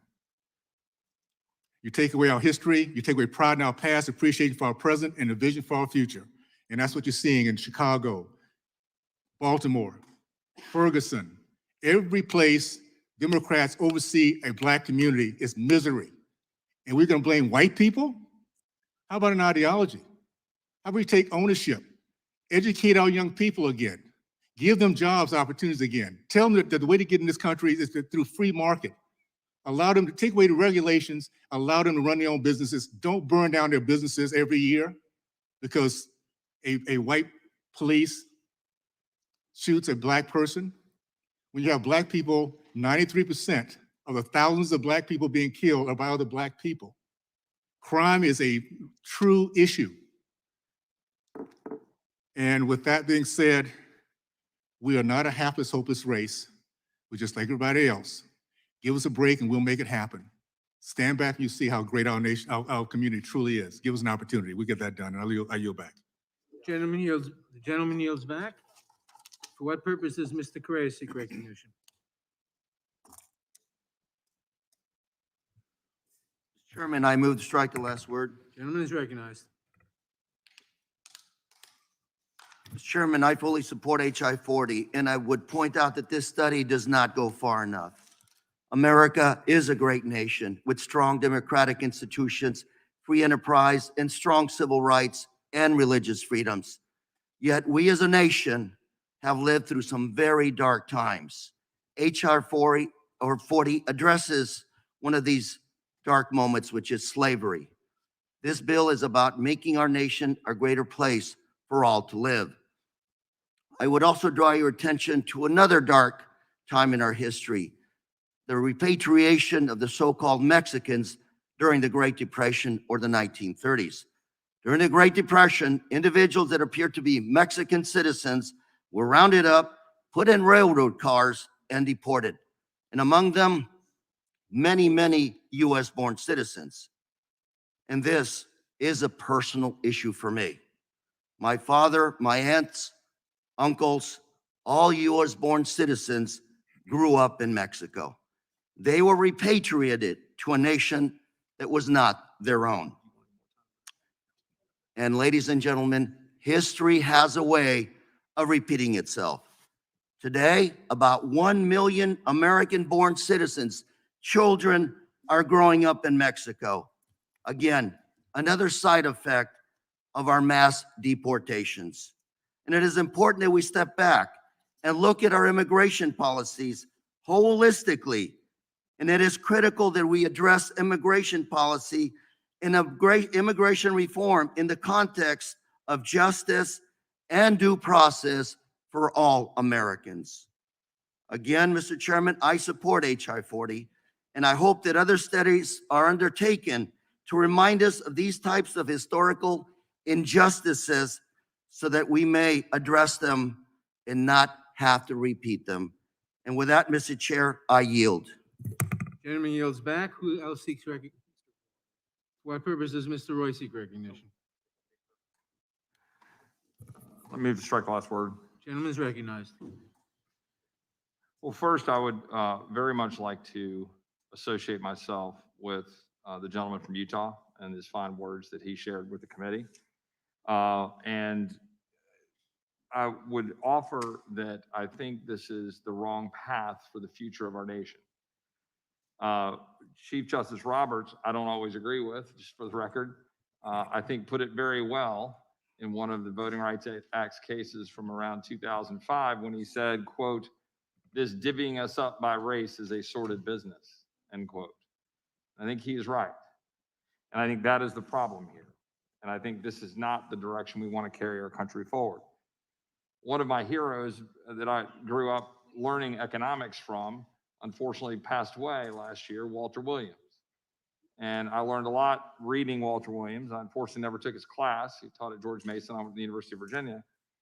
But Professor Williams has written a lot on this issue extensively. He shaped some of my views on this issue. I'd take great deference in trying to listen to Black Americans on this subject and people who've experienced things I haven't experienced. But as Professor Williams discussed, and here I'm just quote an article he wrote about this a few years ago. He noted, quote, slavery, and this is all a quote from him, slavery was a gross violation of human rights. Justice would demand that slave owners make compensatory reparation payments to slaves. Since both slaves and slave owners are no longer with us, compensation is beyond our reach. Absent from the reparations debate is who pays. Don't say the government, because the government doesn't have any money that it doesn't first take from some American. So which Americans owe Black people what? Reparations advocates don't want that question asked, but let's you and I ask it. Are the millions of Europeans, Asians, and Latin Americans who immigrated to the United States in the 20th century responsible for slavery, and should they be forced to cough up reparations money? What about descendants of Northern whites who fought and died in the name of freeing slaves? Should they cough up reparations money for Black Americans? What about non-slave owning Southern whites? On Black people's side of the ledger, thorny issues also arise. Some Blacks purchased other Blacks as a means to free family members, but other Blacks owned slaves for the same reason whites owned slaves, to work farms or plantations. Are descendants of these Blacks eligible and deserving of reparations? There's no way that Europeans could have captured millions of Africans. They had African and Arab help. Should we haul representatives of Ghana, Ivory Coast, Nigeria, and Muslim states before Congress and demand they pay reparations? By the way, is there anyone prepared to make the argument that Blacks in America today would be better off? Reparations advocates make the foolish, unchallenged pronouncement the United States became rich on the backs of free Black labor. That's nonsense. Slavery doesn't have a very good record of producing wealth. Think about it. Slavery was all over the South and outlawed in most of the North. Buying into the reparations nonsense, the antebellum South was rich and the slave-starved North was poor. But the truth is just the opposite. In fact, the poorest states in the regions of our country were places where slavery flourished. The reparations movement would do little more than amusing sideshow were it not for the damage it can do to Blacks. It misallocates time and resources that could be more fruitfully spent elsewhere. And he goes on to talk about the $22 trillion that have been spent in LBJ's so-called Great Society and the utter failure that has been the result of that money spent since the 1960s. We have utterly destroyed Black families. We have utterly ripped fathers and people that children should be able to look up to in their families from the homes of Black families in the name of government paternalism. And that, I'm afraid, is where this kind of legislation takes us. It takes us away from the important dream of judging people by the content of their character, not the color of their skin. It takes us away from the dream that we are supposed to realize as Americans, and the greatness that this country realized in taking a nation that laid out the principles in 1776, and 1787, and 1789, and in a mere 80 years, in the context of the history of mankind, reversed the horrors of slavery through the Emancipation Proclamation and through the blood of Americans who then fought and died for the premise that we should recognize the reality that all men are created equal. That is, I think, the danger of going down this road. And I would very much caution against going down this road of even a commission, much less where that might take us beyond that. And with that, I would yield back.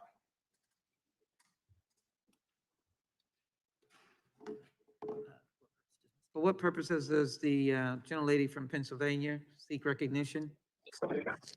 Oh, Madam Chair, I move to strike the last word. Gentlelady is recognized for 5 minutes. Thank you, Madam Chair. And I thank you specifically, the Honorable Sheila Jackson Lee from the great state of Texas, for your longtime leadership on this legislation.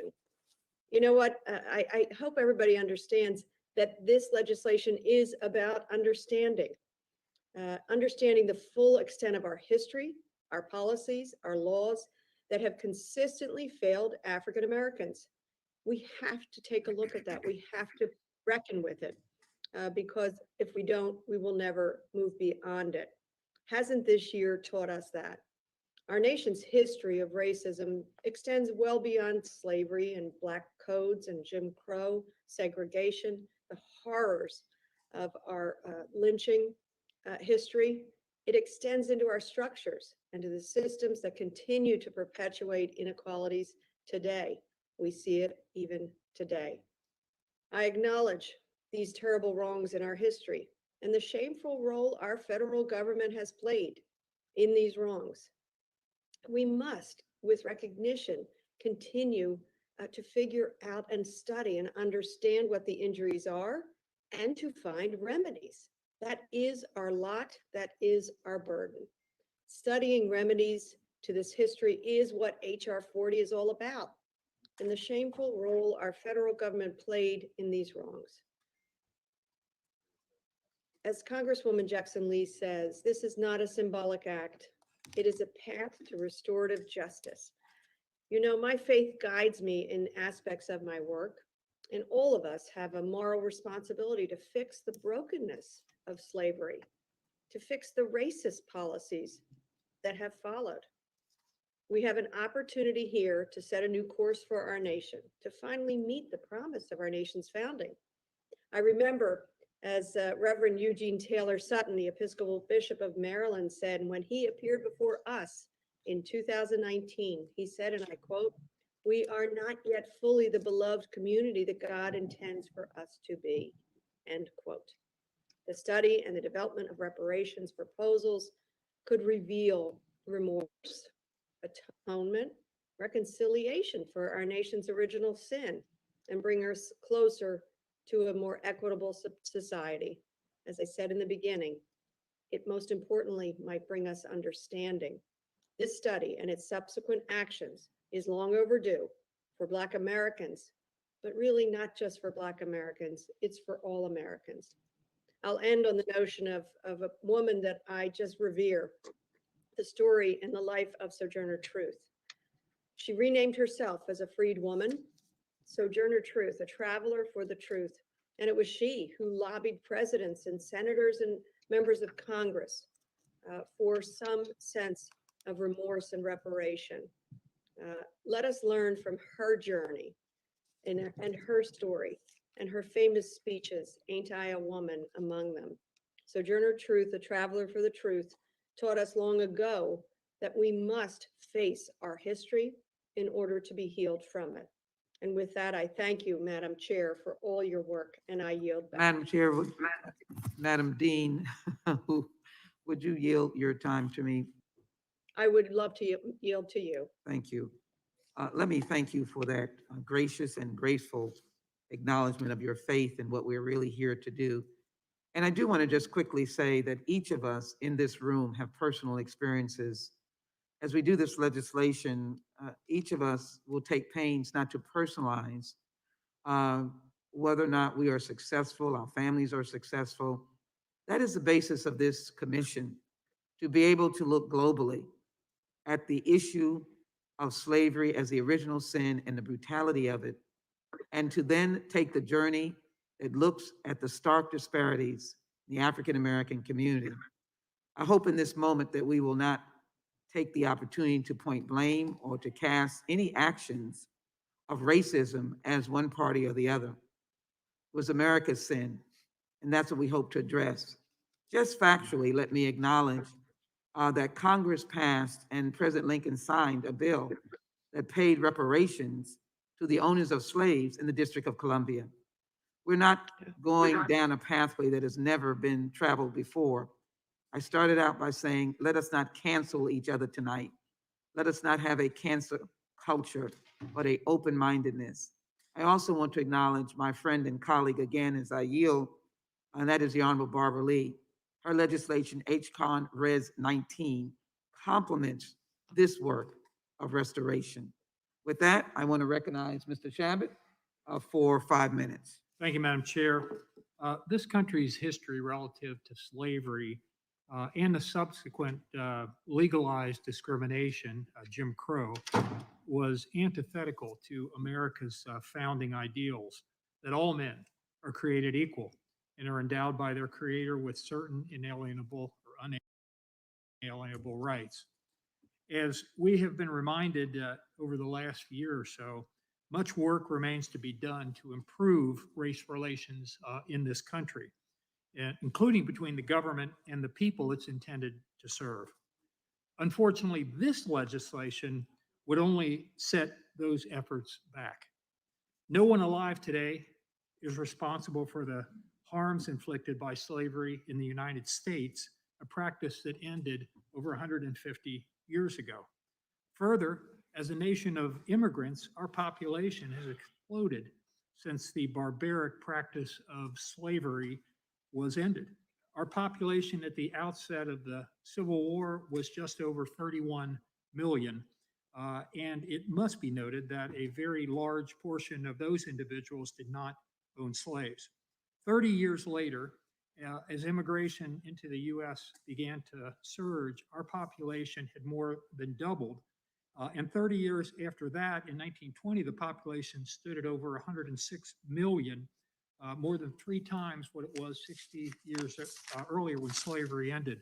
While immigration has ebbed and flowed since the early 20th century, there has been a steady influx of immigrants into our country ever since, and we've discussed a lot of that today.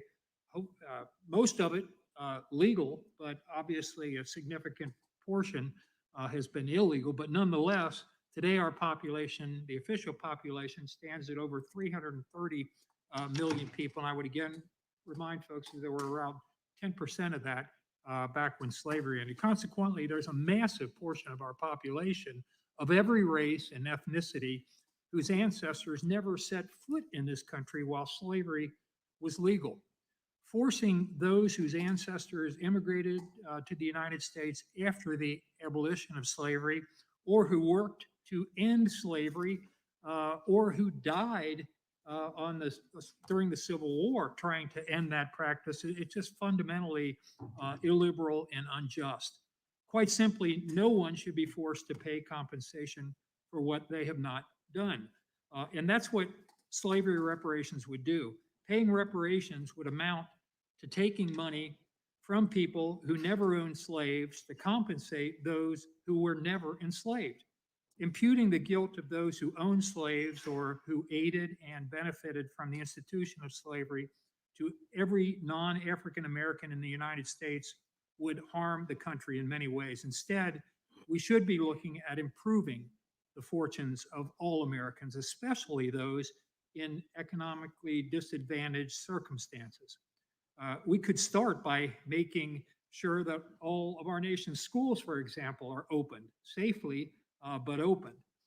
And I would conclude by just noting, and I know that the chairman is not here right now.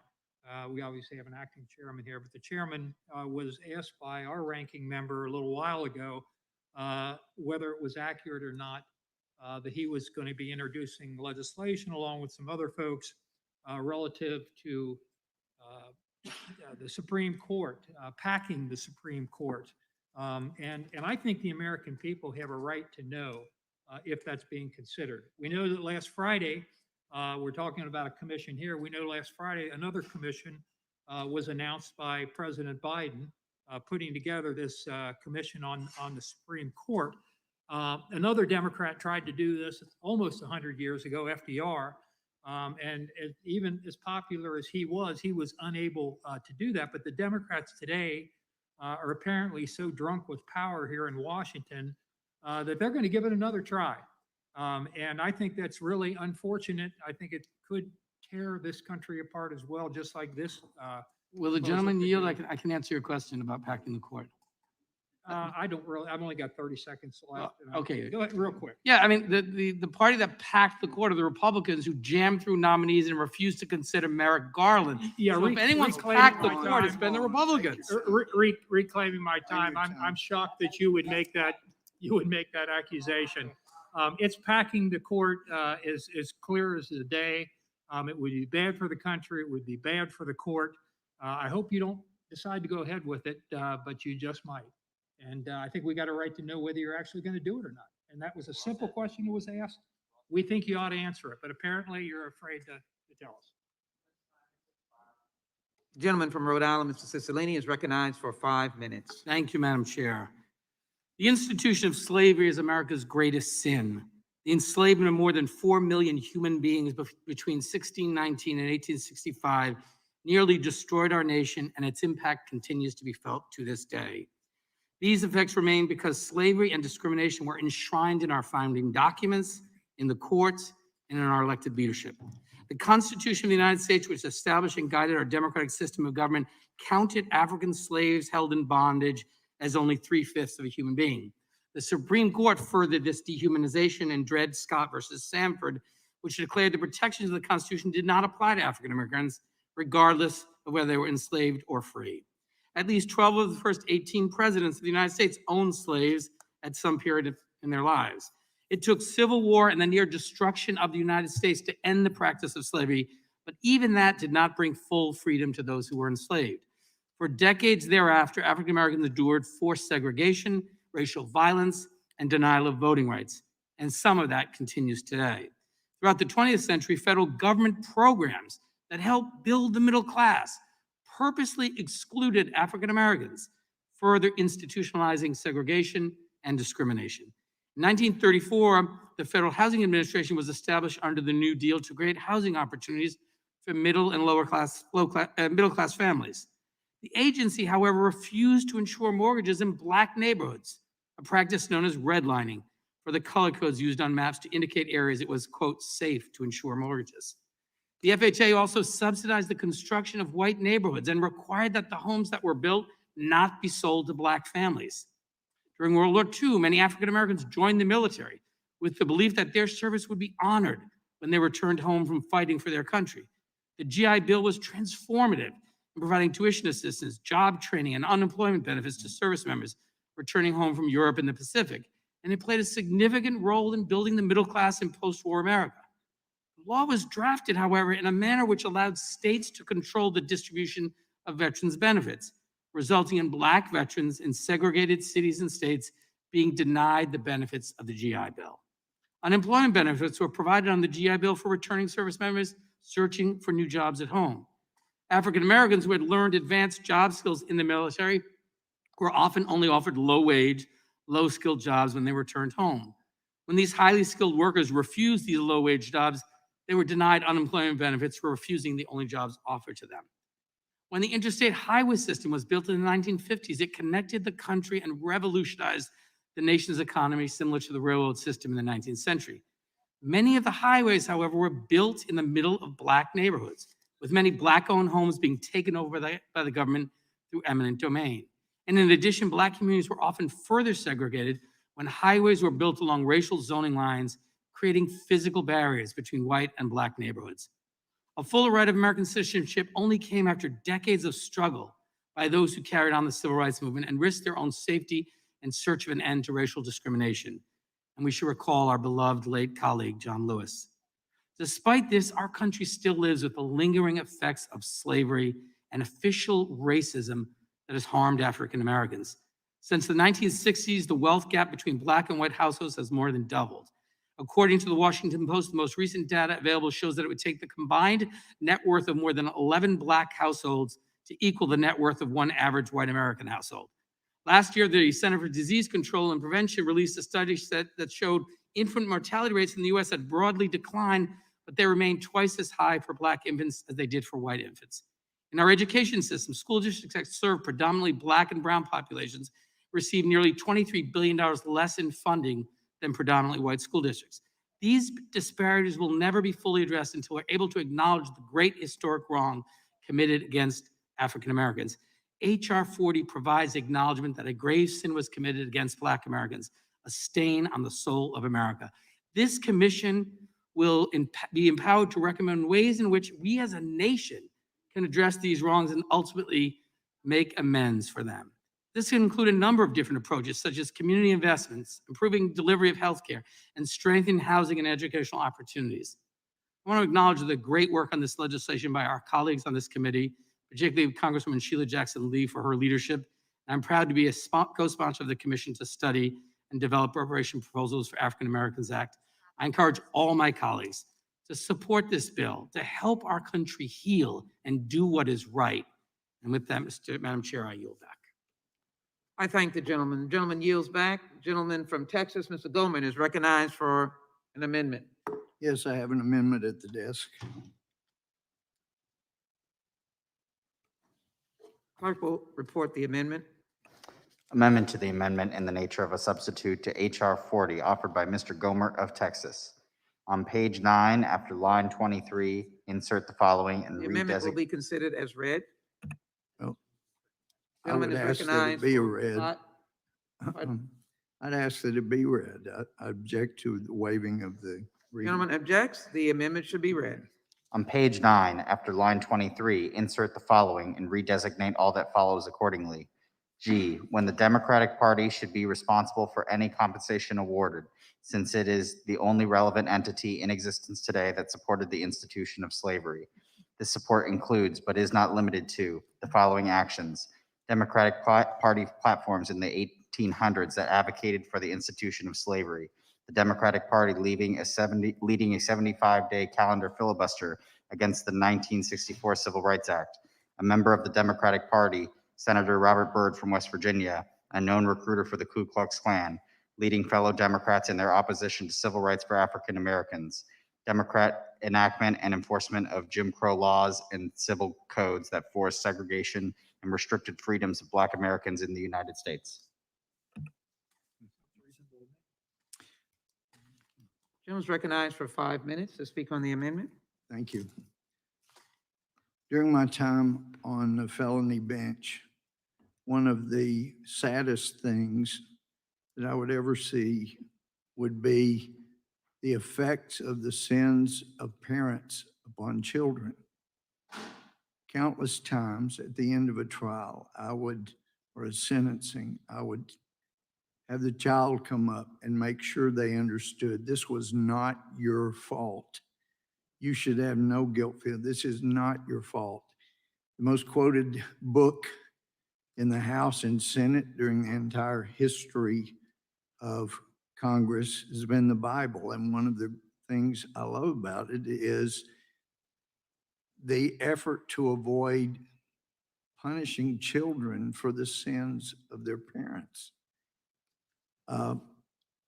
And yet this is what this appears to do. We've already seen the results, as my friends have already indicated, of Democratic parties or policies like in New York City, Detroit, Chicago, San Francisco. They got an awful lot of bailout money. We've seen the damage that's been done, and we don't need to do more damage. We're about $29 trillion in debt. We don't have the money to be paying reparations. So if there is an award of reparations to people that were not slaves by people who had no slaves, then it will be grandchildren from now that will be punished and have to pay that price. But the truth is, at the rate that we're going, the degrading, the downgrading of our credit worthiness during the Obama administration by Standard & Poor's will start happening by others, because we will have shown ourselves to have been untrustworthy when it comes to spending. We could not control it. I've seen the documents where my great-grandfather signed when he came from Europe in 1870. I know there was horrendous wrongs done. Slavery is wrong. It's wrong for the 40 million or so that are being held in slavery right now. But if we look at the history, the Republican Party was against slavery. The Democratic Party platform of 1840, 44, 48, 52, 56 supported slavery. And in fact, the Fugitive Slave Law of 1850 that required law enforcement officers to arrest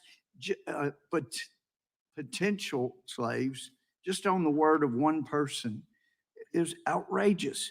And yet that was supported in the Democratic Party platform. The Virginia 1902 Constitution was engineered by Carter Glass, who was a U.S. representative and senator, even Secretary of Treasury under Woodrow Wilson. He exclaimed, discrimination, why, that's precisely what we propose. In 1912, Democrat President Woodrow Wilson's administration began a racial segregation policy for U.S. government employees. And that was also followed up by Democrat President Franklin Delano Roosevelt. He also, according to the American Journal of Public Health, prior to his presidency, Roosevelt not only banned Blacks from receiving treatment at his polio facility in Warm Springs, but he required Black staff to live in a basement of the facility. In 1964, the Democratic Party led 75 calendar day filibuster against the 64 Civil Rights Act. And there were 96 House members, Democrats, that voted against it. And that goes on. And I know some say, yeah, but then the racists in the Democratic Party switched parties. One did, Strom Thurmond, but if you go back and check, there may have been 3 House members that changed parties, but the 96 House members that voted against it, the senators that voted against it and fought against it, including Robert Byrd, most of them did not change parties. They stayed in the Democratic Party. So if we're going to force this on anybody, it ought to be the one party that has done so much damage. And that's why I would submit this amendment. If we're going to punish children for the sins that even their parents didn't do, then this ought to be the way to do it. I hope that we won't compound some horrendous sins by punishing great-grandchildren of people that did wrong. And I yield back. Gentleman yields back. I will yield myself the time in opposition. I started this debate by indicating that frivolity, cancellation culture, I would hope would not be the route that we would take, and that we would have a thoughtful discussion on the question of the original sin and the deeply embedded issue of racism and the prolonged impact on African Americans, the descendants of enslaved Africans. I maintain that now. Let me specifically put in the record the report of the Equal Justice Initiative that indicated more than 6,400 documented racial terror lynchings of African Americans in America occurred since the end of the Civil War, 84% of all lynchings. An additional 1,297 white individuals were lynched during this time, many for sympathizing with the African American cause or for being outspoken against lynching. So one can see that there has been an ongoing journey. I don't imagine as those individuals were lynched that they were able to ask any questions about party affiliation, regional location, wealth, or otherwise. They were brutally lynched. Now we come to an opportunity where that journey of brutality and racism and discrimination can be responded to with a significant civil rights initiative, a commission that will factually base its results and recommendation to the United States Congress on facts. And as we proceed in this debate, I will share those facts. But again, as we know, police, for example, they started by being assigned to catch runaway slaves. We know in this society, law and order is important. I support law and order. But we also know that we've seen a trajectory of the loss of life of African-American males and women in the unfortunate circumstances that we've seen over the last couple of years and beyond. And so what we need to do here is to take each of these tragic incidences and look to a commission that can thoughtfully and thoroughly, academically, be able to address these facts. Might I just say to my good friends, interestingly enough, as President Johnson laid his pen down in the signing of the 1964 Civil Rights Act, he said, I know we have just lost the South and all of those Southern states turned Republican. I'm not here to make that charge. I am here to say, work with us, recognize the reality of slavery and its brutality and its continuing impact, even as we discuss the issues of immigrants, even as we discuss the issues of unaccompanied children. Look at the long-stated impact of this question of the divide in our country and the issue of racism as it impacts many groups. I know that this commission that will set a standard of study and academic research will make an amazing difference. And with that, I oppose the gentleman's amendment I'm happy to yield to the gentleman from Tennessee at this time, the chairman of the subcommittee. Thank you, Madam Chair. The amendment in question says that the Democratic Party should be held responsible because it is the only relevant entity in existence today that supported the institution of slavery. That's absolutely false. There are relevant entities in existence today that supported the institution of slavery other than the Democratic Party, like the states of Texas, Louisiana, Mississippi, Tennessee, Alabama, But Georgia, gentlemen, yield. Florida, They're North not political Carolina, parties. South Carolina, and Virginia. Those states had laws that supported slavery, that supported segregation, that held African Americans down for years. So if you want to get down to this nitpicking and saying who should be responsible, it should be the southern states that are most responsible because they held these laws on the books for years to have separate water fountains, separate facilities, separate everything until the Great Society came about and changed it with the Civil Rights Act. And there were religious institutions that supported slavery and argued that the Bible held that there should be slavery, there should be separation of the sexes, and that there should not be miscegenation laws because of the Bible. So if you want to get down to it, it's not the party, the Democratic Party, which has changed and supports civil rights and African American opportunities. It's religious groups and the southern states that are most responsible. You want to accept that as an amendment, Mr. Gohmert, and have them be the people who pay the reparations? Book it. I yield back. Who seeks recognition? Madam Chair. Mr. Iapolo is recognized for 5 minutes. Thank you, Madam Chair. And I would like to thank you for your tremendous leadership on this issue and so many others. And I thank you for bringing this bill forward. My colleagues on the other side of the aisle, I just can't help but say you really seem to not get this. Let me just be clear. This is not about punishing. The point is not that the current custodians of the fruits of exploitation are wicked and need to be punished. This is about reparative justice, restorative justice. It is about acknowledging that we who sit here do not have rights of ownership that are distinct from the history of slavery from which these rights were obtained and which those rights were denied. If slavery is wrong, as even you say it is, and if you through your history benefited from that wrong that was done, then you must be willing to commit yourself to righting that wrong. I believe that we must dismantle racism, white supremacy, and inequality in all of our institutions to create justice, to ensure equality and opportunity for all, and end the racial wealth gap.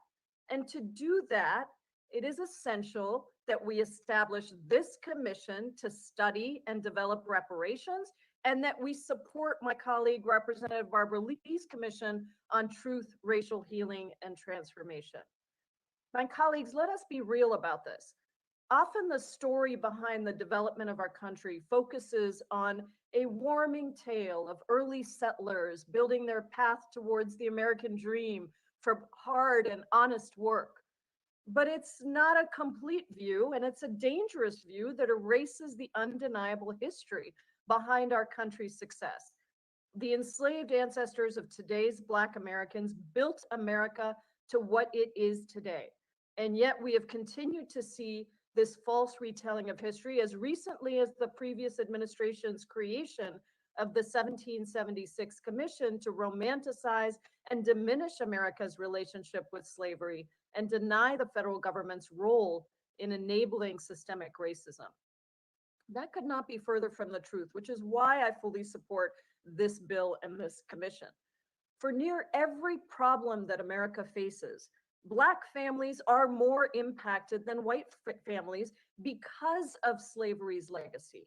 This is true for health outcomes, where Black Americans are more likely to have inadequate health care and underlying conditions, seen clearly in the Black death rates for COVID-19 being twice the rate of white Americans.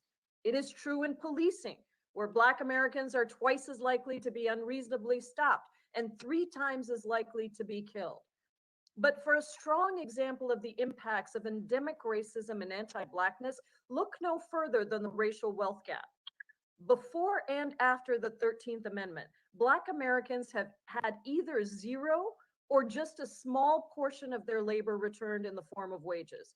Instead, America, through slavery and systemically racist policies, withheld and amassed a massive fortune off of Black labor, a fortune so massive that it would take more than 200 years for Black households to reach the amount of wealth that white American households have today. And yet some believe that Black Americans should simply lift themselves up by the bootstraps, as if white Americans didn't benefit from government policies like the New Deal that created the white middle class. Dr. Martin Luther King Jr. said it best. The Homestead Act gave land to white citizens who came here voluntarily, but not to freed Black people who came here without choice.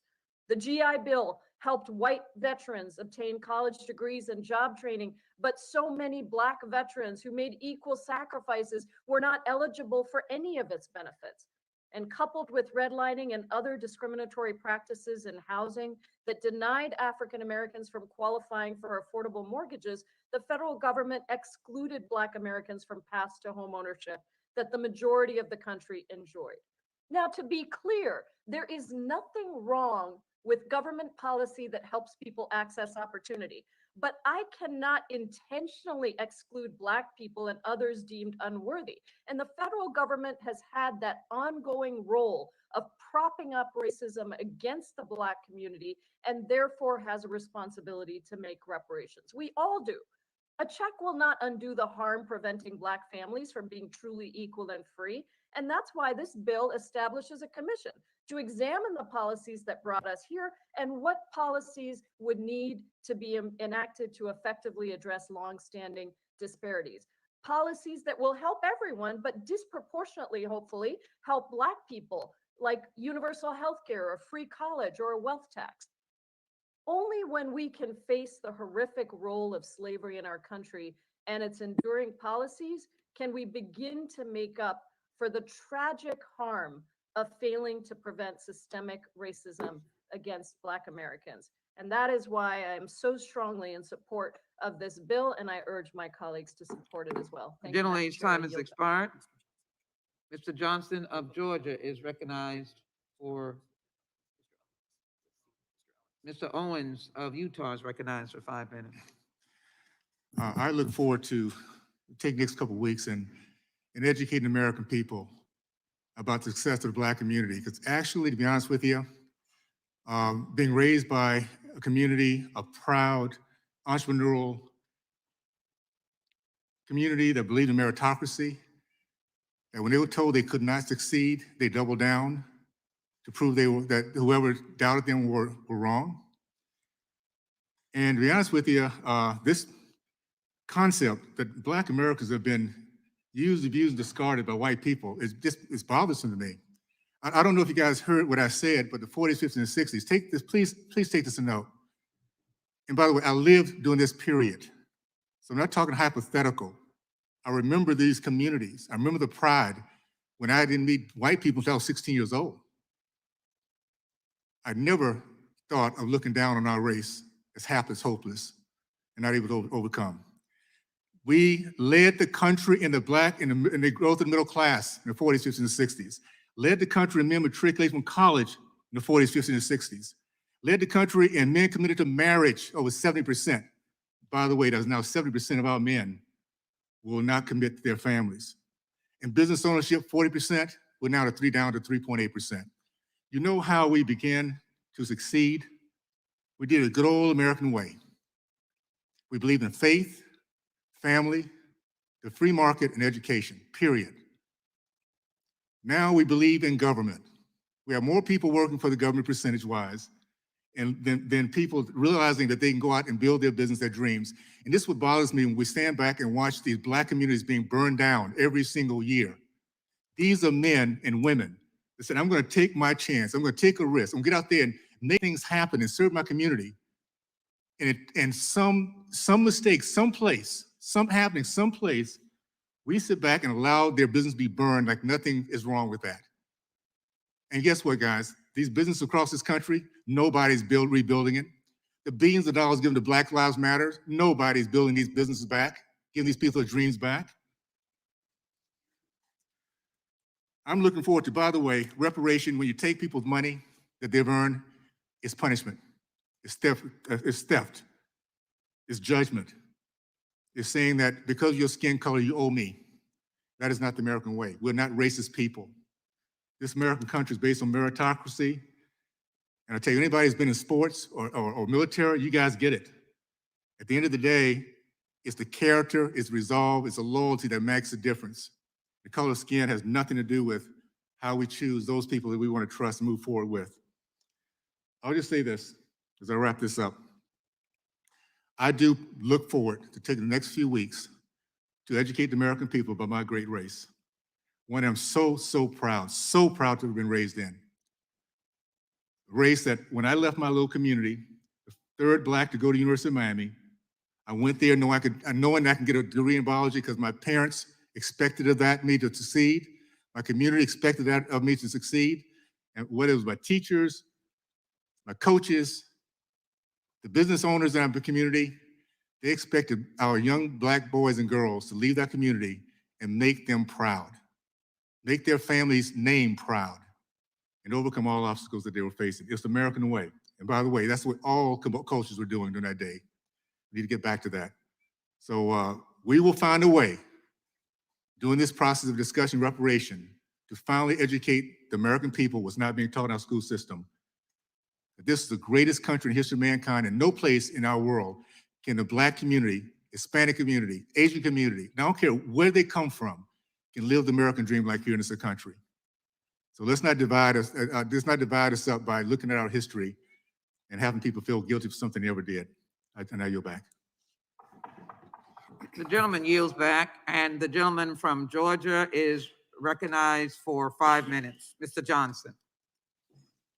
Thank you, Madam Chair. I rise in support of HR 40, and I want to commend the tireless efforts of you, my dear colleague, Congresswoman Sheila Jackson Lee, for your hard work and dedication in bringing HR 40 to this historic precipice. There's no better time to take a comprehensive look at reparatory justice for Black Americans after over 400 years of slavery, Jim Crow, apartheid, systemic racism, now Jim Crow 2.0 with Georgia's new voter suppression law. I'm a proud co-sponsor of HR 40, not just because it is long overdue, and not just because it's the right thing to do. I'm a proud co-sponsor because I have constituents who remember what the world was like when they lived in a democracy in name only. We still live today with the vestiges of slavery and the Jim Crow era. Slavery indeed was ended 150 years ago, but racism never took a day off and is alive and well in America, as demonstrated by the Confederate battle flags that so defiled the United States Capitol just a few months ago, January 6th. Just look at the arcane restrictions on voting, which were passed into law recently in my home state of Georgia. Or you can ask the family members of Dante Wright, Breonna Taylor, Ahmaud Arbery, or George Floyd, or a whole host of others. Black folks in this country cannot keep living and dying like this, but will be forced to do so if white folks in America continue to refuse to look back at history and acknowledge that while Black folks continue to suffer from the vestiges of slavery and the legacy of systemic racism, while that's happening for us, white folks continue to enjoy the legacy of white privilege. By the way, white privilege is bipartisan, and it inures to the benefit of white Democrats and Republicans. The legacy of slavery and the soil of its justification, racism, exists within every facet of this country. In fact, racism and her cousin, white privilege, infest the soil that has sprouted this country that we call the United States of America. In fact, slavery is our nation's original sin. Slavery is a crime against humanity, and so is racism. And it's a crime we have yet to reconcile as a nation. So HR 40 gives us a chance to reflect on our shameful legacy of slavery while painting a clear path towards redemption. This legislation strikes at the heart of structural institutional racism in the United States of America. And as a country, we've led the way by calling for other nations to reckon with their forefathers' sins. So it's time for us to do the same thing. While this legislation cannot change the ills of the past, it can lead us to a brighter and more inclusive and equitable future. Reparatory justice can put us on the path to healing. So that's why we should all be in favor of HR 40, which will study reparation. Thank you, and I yield back. Gentleman yields back. Who seeks recognition? Gentleman from New York is recognized for 5 minutes. Mr. Jeffries. Thank you, Madam Chair, for your leadership and for recognizing me and for ushering us to this historic moment. I also want to lift up the name of the former chair of the House Judiciary Committee, John Conyers, who of course carried this legislation for decades. America is a great country. We've come a long way, but we still have a long way to go. And systemic racism has been in the soil of this land since 1619. Now, this country was born with high ideals. We hold these truths to be self-evident. All men are created equally. Life, liberty, and the pursuit of happiness. The land of the free and the home of the brave. Liberty and justice for all. America was founded on high ideals. But at the same time, there was a birth defect, a genetic imperfection on the question of race that took the form of chattel slavery, one of the worst crimes against humanity in the history of the world.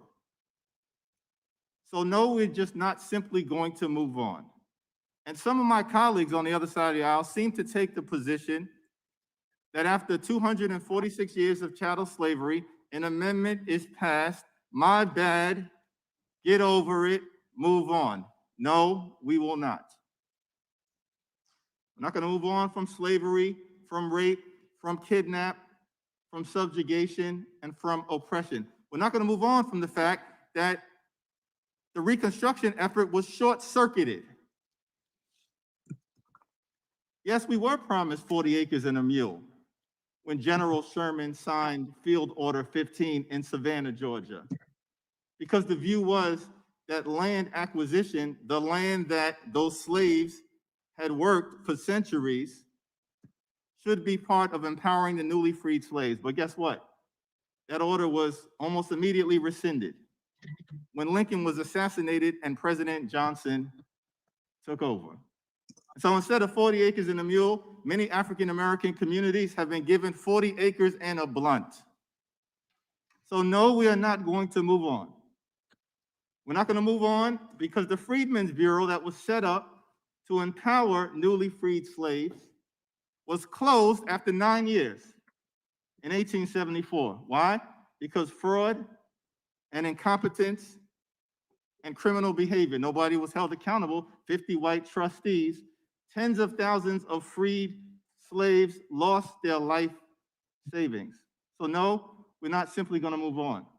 We're not going to move on because after slavery, Jim Crow and the rise of the KKK and the lynching epidemic and Plessy versus Ferguson and Black Wall Street in 1921 destroyed. Why? Because Black prosperity was viewed as a threat to white supremacy. So no, we're not simply going to move on. And when the Great Depression struck, African Americans were hit the hardest and we received the least amount of support. Why? Because yes, Southern Dixiecrats insisted that in the New Deal, African Americans would be excluded, while other Americans were helped. Excluded from Social Security, because most of us were domestic workers, or many of us, and agricultural workers, excluded from Social Security, excluded from unemployment insurance, and excluded from the federally subsidized loans and insured loans that were issued. So between 1934 and 1962, 98% of the federally insured loans that were issued by the federal government were issued to white Americans. That's how suburbs were created. So no, sir, we're not simply going to move on. We're not going to move on because with respect to the GI Bill, more than 1 million African-American veterans were systematically excluded from its benefits. When they came back from war, just like everyone else, built the great American middle class. So we're not simply going to move on. We're not going to move on because in the aftermath of the civil rights movement, which effectively ended in 68 and 71 mass incarceration, and the war on drugs started, disproportionately targeting African Americans and Latinos. So yes, this is a great country. We've come a long way. We still have a long way to go. We're not perfect, but we're marching to a more perfect union, and that's what HR 40 is all about. The least we can do is study these historic wrongs. That's the least that this Congress can do. I yield back.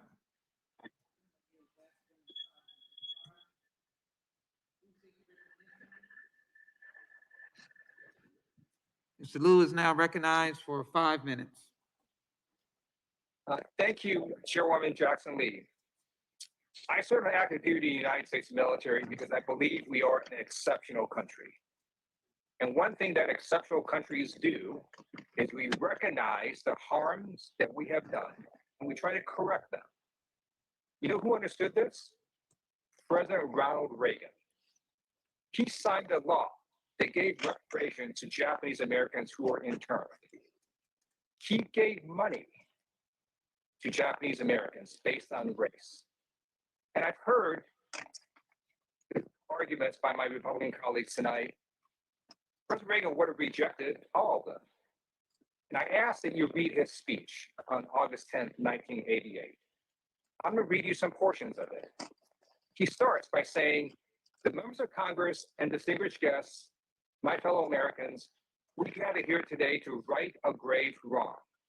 More than 40 years ago, shortly after the bombing of Pearl Harbor, 120,000 persons of Japanese ancestry living in the United States were forcibly removed from their homes and placed in makeshift internment camps. The action was taken without trial, without jury, was based solely on race. For these 120,000 were Americans of Japanese descent." And then later on, he says, "The legislation that I am about to sign provides for a restitution payment to each of the 60,000 surviving Japanese Americans of the 120,000 who were relocated or detained.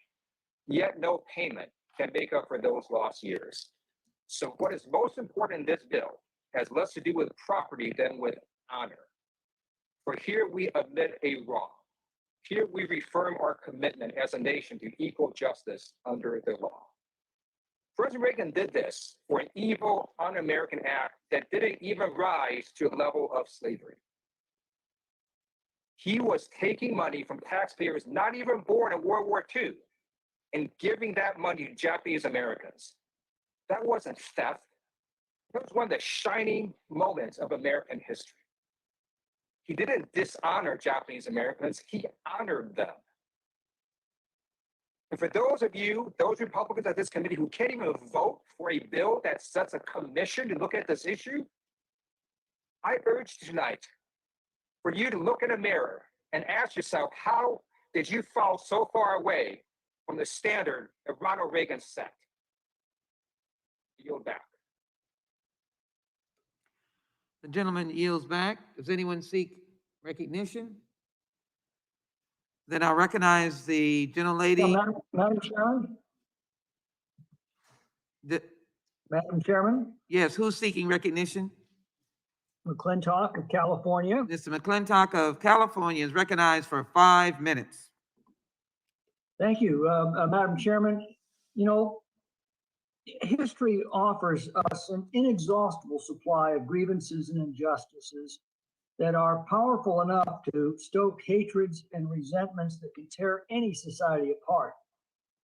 That's what this bill is all about. It is evil in its effect, if not in its intent.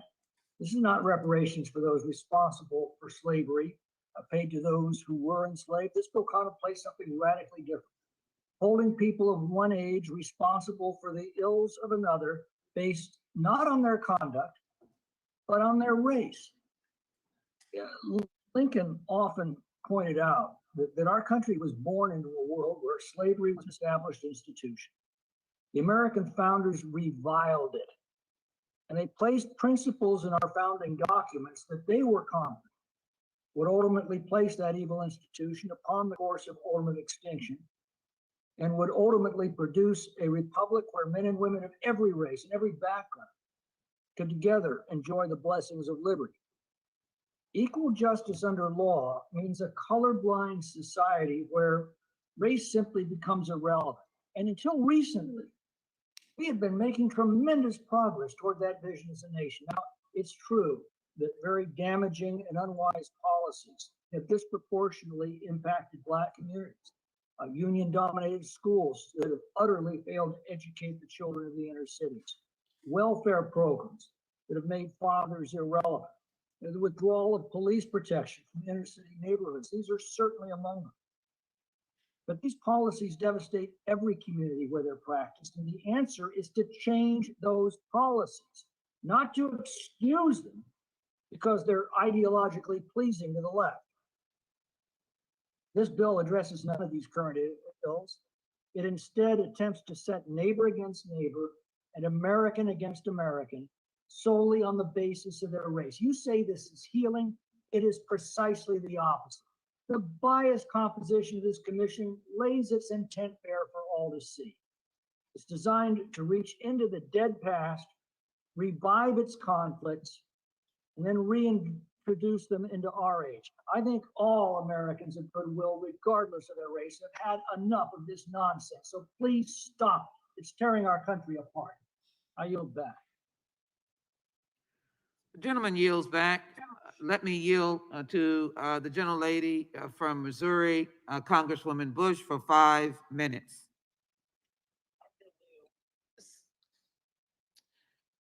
Oh, Father God. Thank you for giving me this opportunity to speak.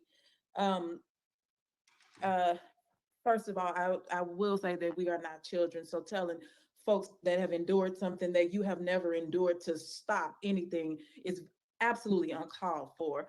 The systems of trauma caused by the enslavement of Black people in this country, it's not history. Those systems are ongoing and they are vicious. That trauma, science tells us, and we're talking about science, is intergenerational. The pain endured by our ancestors lives in our DNA. Look it up. In the stories we know about the horrors faced by enslaved Black people of African descent and their families. In the material world we live in, where descendants of people who were enslaved endure historic levels of inequity. The painful reality is slavery isn't just a Southern problem, it's an American problem. I'm not from the South. I'm from Missouri, a former Midwestern slave state. St. Louis, my district, was the very place where Dred Scott, a free man, was denied the fullness of his humanity because he was Black. St. Louis has been the site of auction blocks and slave patrols, broken people, broken families, broken communities. And to this day, we continue to suffer in slavery by another name. We are over-criminalized still, over-policed still. We are under-resourced. Some want us to believe that slavery is a long past history, but its vestiges are alive today, generation after generation, in Black communities all across this country. If we removed the impact of every single dollar garnered from slavery, every bale of cotton, every pound of tobacco they harvested that you actually benefit from, where would this country be? Who would have these buildings we can now sit in so comfortably in a building that some of you are seated in right now? And to the Republicans who are against this legislation, how dare you? How dare your nearly all-white panel spend so much energy and abuse your power to deny justice for the descendants of one of the most egregious atrocities in the history of the world. You will not deny our families stories of being separated, sold, because I got that story, sold, I got that story, raped, I got that story, lynched, I got that story in my family, and beaten into submission, I got that story in my family, and not just me, so many other Black Americans. So how dare you? Some of my colleagues are trying to argue that the South is economically impoverished and therefore could not have benefited from slavery. But that is not only disingenuous, it is outright wrong. The entire country benefited from slavery. The North took the rich harvest from the South and made thread that was then exported across the world. The South harvested cotton that made the United States one of the most prolific exporters of cotton. Come on now, talk about the history. Us as lawmakers working in this chamber are benefiting from the free labor that built this very Capitol. And so I'm going to ask you, unless you can come with those stories about what happened, the lynchings and all that your family members went through, unless you can talk about those stories of rape, unless you can talk about those stories of how your folks worked and did not receive the wage, your folks, because let me say this, we're not talking about folks that lived around the corner. We're talking about folks that were stolen from their actual land, lost their culture, lost their languages, lost their stories, were separated from their families, all to work for ancestors of folks that look like some of these folks today that are on this call that are opposing this. So let me remind you, you have no idea what that is like. You don't know what that's like, but the least that you can do is support research. Thank you. Gentlelady yields back. Who seeks recognition? The gentleman from California, Mr. Issa. Thank you, Madam Chair. Like any other difficult subject and longstanding, there's no question there's complexity here that we won't settle now or if this commission comes to pass in this commission. But I think it's good that we make the record as complete as possible. The gentlelady from Missouri made a lot of interesting points, and I think sometimes those points are made without even the speaker knowing it. When she said, till this day, the damage continues to be done. Till this day, Black people are still essentially accruing the debts that would be part of reparation. If that's the case, then one of the challenges for Madam Chair and everyone else is, does that mean that not the descendants of slaves, but anyone who feels that they're being somehow treated ill under this society should be part of this reparation? And will this commission study that? Now, there were a lot of things said about the post-slavery period, and many of them were true in the way of African Americans being second-class citizens. But I know that a former congressman from my district, Dalip Singh Song, born in India, came here and experienced prohibition on land ownership, prohibition on elected office, prohibition on citizenship as under the Asian Exclusion Act. Should each Indian or descendant of them also be added to the list of these grievances? They certainly have as much merit, although Dalip Singh Song rose to be a judge and rose to be a member of Congress. His story before he became a successful figure was one of infinite education, amazing talent, and obstacles that were completely unfair that had tripped over so many of his fellow countrymen. And the list goes on. I think that the challenge with this idea of a commission is that although many of the authors and supporters have essentially already decided that reparations are due and said so. They've already decided the outcome of the commission. They simply want the commission to effectively rubber stamp a decision and put a number on it. But I assure you or predict that the road that you are considering, if you're able to go down it even a little way, will become a tangled web of different routes, twisting and turning, none of them leading any predictable decision. Because even taking, for example, our vice president is a descendant of a slave owner from Jamaica. Our vice president is half from India. And our vice president identifies as an African American. How will that be calculated? And is there any way to calculate that the way we calculated the direct damage that President Reagan signed and paid for those people, those specific people who during their lifetime or immediately following to their immediate descendants were adjudged and an amount was paid based on what was done to them by a specific act of our government. I think for President Reagan, it was not a difficult decision, but I would predict that he would take a very different tact if asked to try to calculate percentages of people unborn at this time and not in the United States. That it was not the case with the Japanese Americans. And what President Reagan did, we all can and should honor.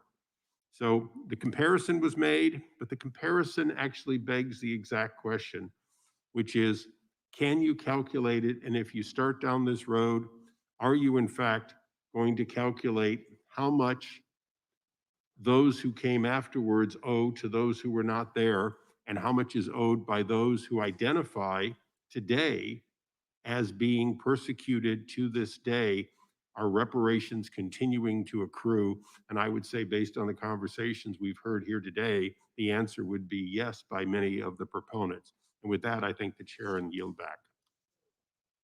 What purpose does the gentleman from Rhode Island seek recognition? I move to strike the last word, and I'll yield to the chair in a moment. I just want to respond, first of all, to our colleague, Congresswoman Bush from Missouri, and thank her for her really powerful testimony or statement to the committee. And I think it's important to recognize there are a set of lived experiences that many of us have not had, and that we have to pay particular attention to leaders in the African-American community whose families have had many of the experiences and live with many of the consequences of institutional racism and the legacy of slavery in this country. To my colleague from California who said, what about other people who've been, as he described it, treated ill? We're talking about something quite different than being treated ill. We're talking about 4 million people, human beings, who were enslaved, who were beaten, robbed of their freedom, robbed from their families, robbed of any kind of future, and were treated as property. Anyone else who's in that category should surely be part of this commission. But the notion that others who might have been treated ill are the same, this is about a very specific history in this country that we have to confront. And I listed a whole bunch of policies. Those weren't the fact that they were slave owners. Those were policies of our government that discriminated against African Americans. We have the power to respond to that. And a commission might say, for example, because of your racist policies, including blacks from Social Security or from housing, we should double up or triple up our investments today. That would be a responsible response to government policies. We all own that. We benefited from that as white people in this country. And so this notion of like, I wasn't a slave owner, I've got nothing to do with it, misses the point. It's about our country's responsibility to remedy this wrong and to respond to it in a thoughtful way. And this commission is our opportunity to do that. And so I just urge my colleagues on the other side of the aisle, open your minds to this. The commission might make a recommendation you can support, but what's the harm in studying it and presenting proposals for our consideration? Doesn't the African-American community deserve that at least? And so I ask you to vote for this resolution. I yield the balance of my time to the chair. I thank the gentleman. I understand, Mr. Cicilline, that Ms. Lofgren is trying to seek time for a. Thank you, I yield Madam to Ms. Chair. Lofgren. We yield to Ms. Lofgren. Thank you. Yes, thank you. I just wanted to give this perspective. When Chairman Conyers, then Ranking Member Conyers, spoke to me about this bill a long time ago, I thought, well, what's this got to do with me? You know, my family, they were immigrants. They weren't here during the Civil War. They had nothing to do with slavery.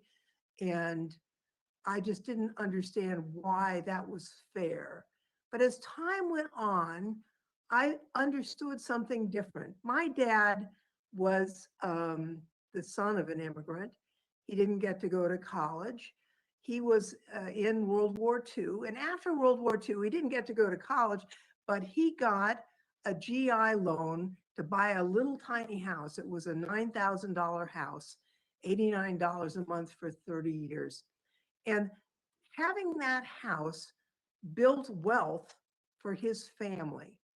And when I learned that African-American veterans of World War II, they didn't get to buy the little house like my dad did.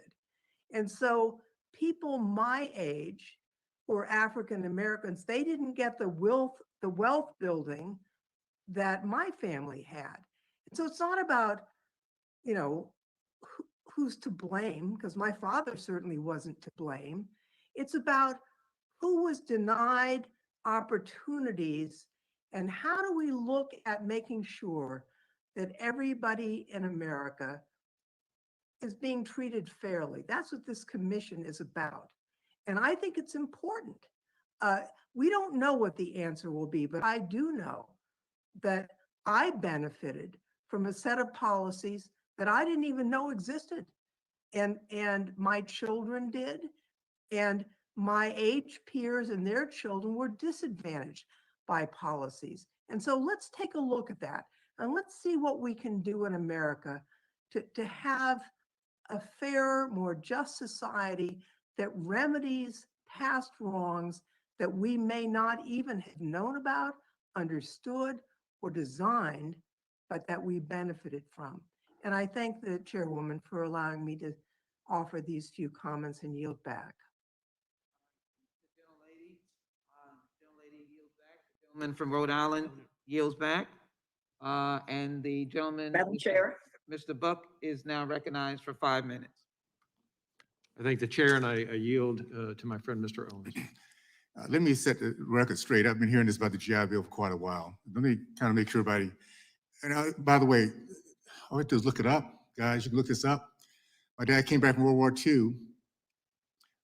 Growing up in Texas, he could not get a postgraduate degree. He graduated from Purdue, but because of Jim Crow laws, I ran across a box of letters after he passed away, rejection letters from across this country that would not accept him. And I knew it was because of his color, because he was a very, very smart guy at that time. But you know, they used that as motivation when people said they couldn't. So what he did is use this GI Bill to go to Ohio State, where he got his PhD in agronomy. His brother used his GI Bill to get his PhD in economics. My mother's 6 brothers got their GI Bill, college taken care of, and they all became part of the middle class. I lived in Liberia, Africa, 5 years old, during days of segregation, because my dad was doing research in Liberia, Africa. I had an uncle that was an engineer, an older uncle, engineer, decided he was going to start a second business. So he bought a plane in 1960-61 and took mail from Wichita Falls, Texas to Chicago. Now, I don't know how many people you guys know, how many white people you know that had bought planes, and it wasn't that it was rich, he just had a dream. And my first flight, around 10 or 12 years old, was because he flew to Tallahassee and took me up in that little single engine plane. So I think we need to learn our history, my friends. No, we took advantage of the GI Bill and we became the fastest growing middle class because we came back, built our homes, built our communities, had our kids going to college, graduating with big dreams. Well, I'll tell you one thing for sure. I'm going to wrap up with this. What a difference in messaging when I was growing up and now. For my parents to tell their kids they could not succeed because of white people would never have happened. I mean, seriously, they would be so disappointed in the messaging we're giving our kids. Because no, they were not getting the fairest treatment. But boy, they were so proud of who they were. They were going to make sure that they commanded respect by doing everything you had to do to overcome any racist. By the way, one last thought. I got my degree in biology at the University of Miami. You know what drove me? My senior year in high school, this white guy said I couldn't do it. You know what that did to me? 4 years I lived in that library in the University of Miami, lived there, because I was going to make sure that guy was so wrong. That was the commitment. That was the way my race was taught. We need to get back to that. Let's stop telling our kids they can't succeed. What examples are we to tell our kids, I can do it, but you can't? Instead, let's tell them this. It's tough. You're going to fail. Everybody's not going to believe in you. Some people might not like you, but you can do this. You live in the greatest country in the history of mankind. If you go out there and you run harder, you work harder, you study harder, you can succeed in this country and make good things happen. I yield back. Would the gentleman yield? Who's that? Reclaiming my time, I yield to my friend from Texas. Well, I would just simply like to ask my friend from Utah a question, because earlier he had said that and had observed the change and the flip in families in the Black family unit and divorce rates going from the most married with fathers at home to now inverted. And that is not the case. Does my friend from Utah have thoughts and a view on what transpired that caused that, and that what resulted in that? Absolutely. It's called policies. Policies. The last 4 years, the policies put in place by the Trump administration had the lowest unemployment in the history of our country for Blacks, Hispanics, Asian women, and veterans. We had over 400% increase in Black business ownership. Policies makes a difference. And I'm going to tell you this, I've seen what happened to my community, the great community I grew up in, and look back and see what's going on now. It's policies that's doing it. You go to every single place where there's misery in our communities. It's because college policies in which our kids not being taught how to read and write. They're not taught, the family unit's been turned upside down. They're not telling our young men to respect, to love God, country, family, respect women and authority. That's what I was taught. We get our kids thinking that way again. Our men will man up, take care of their families, and families move forward. And that's actually how we become a very successful community. Our families have to get back together again. And policies that destroy the family unit, destroy a free market, destroy our opportunity to have our faith in our God. Those policies will destroy our culture, and we can't allow that to happen. I yield back. I thank the chair and I yield back. Gentleman yields back. Gentlelady from Florida, Ms. Demings, is recognized for 5 minutes. Well, thank you so much, Madam Chair. I tried my best not to weigh in this evening because we should not have to, but I grew up in the South. I've served as a career law enforcement officer, and I gotta tell you, every time I think I have heard it all, I come to judiciary and get enlightened. My father was a janitor who went to work 7 days a week to make ends meet. My mother was a maid. And let me say this, I'm blessed that I was able to make it. But I cannot forget about those who did not. And I certainly cannot forget about those who continue to struggle. Madam Chair, I thank you for your leadership. I also thank you for all of you who have recognized our dear friend and colleague, the late John Conyers. I thank you, Madam Chair, for continuing his extremely important work. You know, what I have heard, it's just, I can't believe my colleagues on the other side of the aisle are serious, but unfortunately, I know they are. I've heard just about every excuse in the book. I've heard it's too hard. figuring out the numbers would be too difficult. Well, I do believe, I agree with Mr. Jeffries, we are a great nation. And I do believe that we can do just about anything we have the political will to do. America has solved some of the most complicated, most challenging issues because we've had the political will to do it. What I've heard, Madam Chair, is that this is horrible. What happened was horrible, but we aren't going to do anything about it. And Madam Chair, you so graciously said that this is America's sin. We're not pointing the finger at any particular family or individual. Some may feel guilty, but this is not about guilt and this is not about punishment. This is America's greatest sin.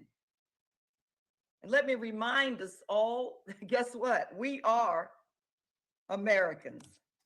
And as legislators, I do believe our job every day is to find ways to correct America's wrongs, find ways to make America better. And that's to give everybody, every man, every woman, every boy, every girl, regardless of the color of their skin, an opportunity to succeed in this great nation. For those of you who are trying to convince yourself that the ill effects, the pain of slavery certainly couldn't have any effect on us or my parents' generation or even my grandparents' generation is just simply ridiculous and absolutely shameful.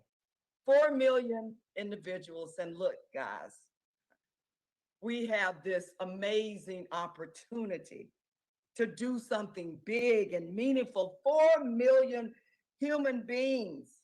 Slavery, but the ill effects of it, still the ghost in the room. I know it every time I look at voter suppression laws. I know it every time I hear about redlining and other anti-discrimination efforts and policies and laws that are in the process of trying to be passed all over this nation. I know it's a difficult subject, but we need to face our fears and face the realities. If we are who we say we are as Americans, do we want to forget families that were broken apart, people who were hung, dragged, raped?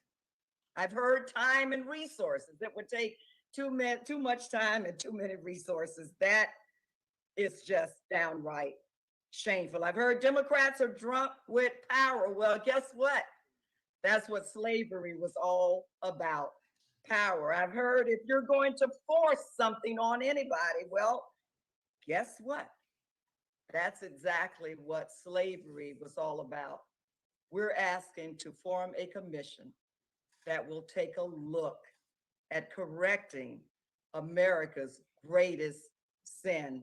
Again, Madam Chair, I thank you for your leadership, and I ask my colleagues to support the bill. I certainly do not support the legislation coming from my member of, the amendment coming from my colleague from Texas, but I do support the bill. So with that, Madam Chair, thank you so much, and I do yield back. Gentlelady yields back. Who seeks recognition? For what purpose does the gentlelady from Georgia, Ms. McBath, seek recognition? Thank you, Mr. Chairman. I move to strike the last word. Gentlelady is recognized. Thank you. I'd just like to reiterate once again to our Republican colleagues that this legislation only relates to studying the root causes, that substantiate, this country's need to be able to repair the glaring inequities, the societal inequities that communities of color still are faced with each and every day. And that's just what I wanted to say. And at this time, I'd like to yield the balance of my time to our esteemed colleague, Representative Sheila Jackson Lee. I thank the gentlelady for her leadership. I can't sit here and listen to my friends, even with the spirit in which I came to this markup. No cancellation culture, America marching together. But when someone in this room calls this evil and it will bring about evil, I cannot accept that. I am offended by the accusation that a simple commission embodied with commissions created by Congress over the decades, that frankly is not a commission about a check, which the minority insists on reducing the commission study of reparations to, taking money from those who never owned slaves and give it to people who never were slaves. Not only does this grossly misrepresent the commission's task and its approach to the study of reparations, it ignores several facts known to everyone participating in this markup today. The Centers for Disease Control just declared racism as a public health issue. I want to submit that report into the record. I ask unanimous consent, Mr. Chairman. That objection. Simply put, Americans who were never involved in slavery continue to endure, or Americans who were never enslaved continue to endure racial stigma of slavery, African Americans that is, and the lasting economic and social harms caused by decades of legally enforced racial discrimination. That is what I'm saying, my friends. This plight that we will be studying is government-created slavery, 3/5 of a person, right here in the Constitution, only because of the 13th Amendment were we made whole. Only could we vote because of the 14th and 15th Amendment. You cannot deny that. That stigma creates and continues itself. It continues itself with African-American offenders receiving sentences that are 10% longer than white offenders and are 21% more likely to receive mandatory minimums. Education, 57% of Black students have no access to a full range of math and science. It is crucial that we study this continuing, lingering debasement of, yes, bright and generous-hearted and loving Americans. Has anyone heard the phrase, you lift one boat, you lift them all? My good friend from California, Mr. Correa, mentioned the plight of Mexicans in this country. We're not unfamiliar with the indigenous Native Americans. And listen to what Ronald Reagan said. This is not about a check. No payment can make up for those lost years.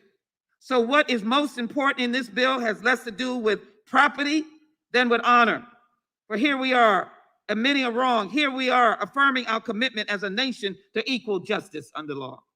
That is what this commission is about. It is not about our personal historic stories.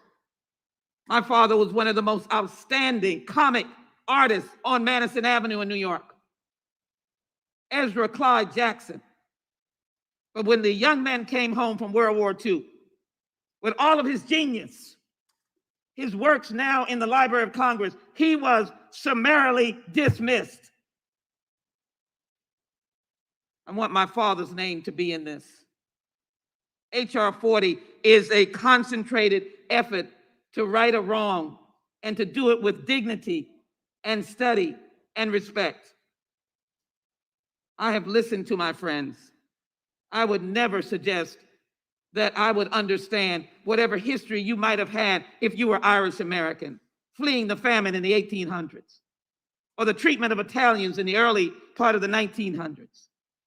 But one thing about all of those groups, they were able to translate into the American virtues and the American dream.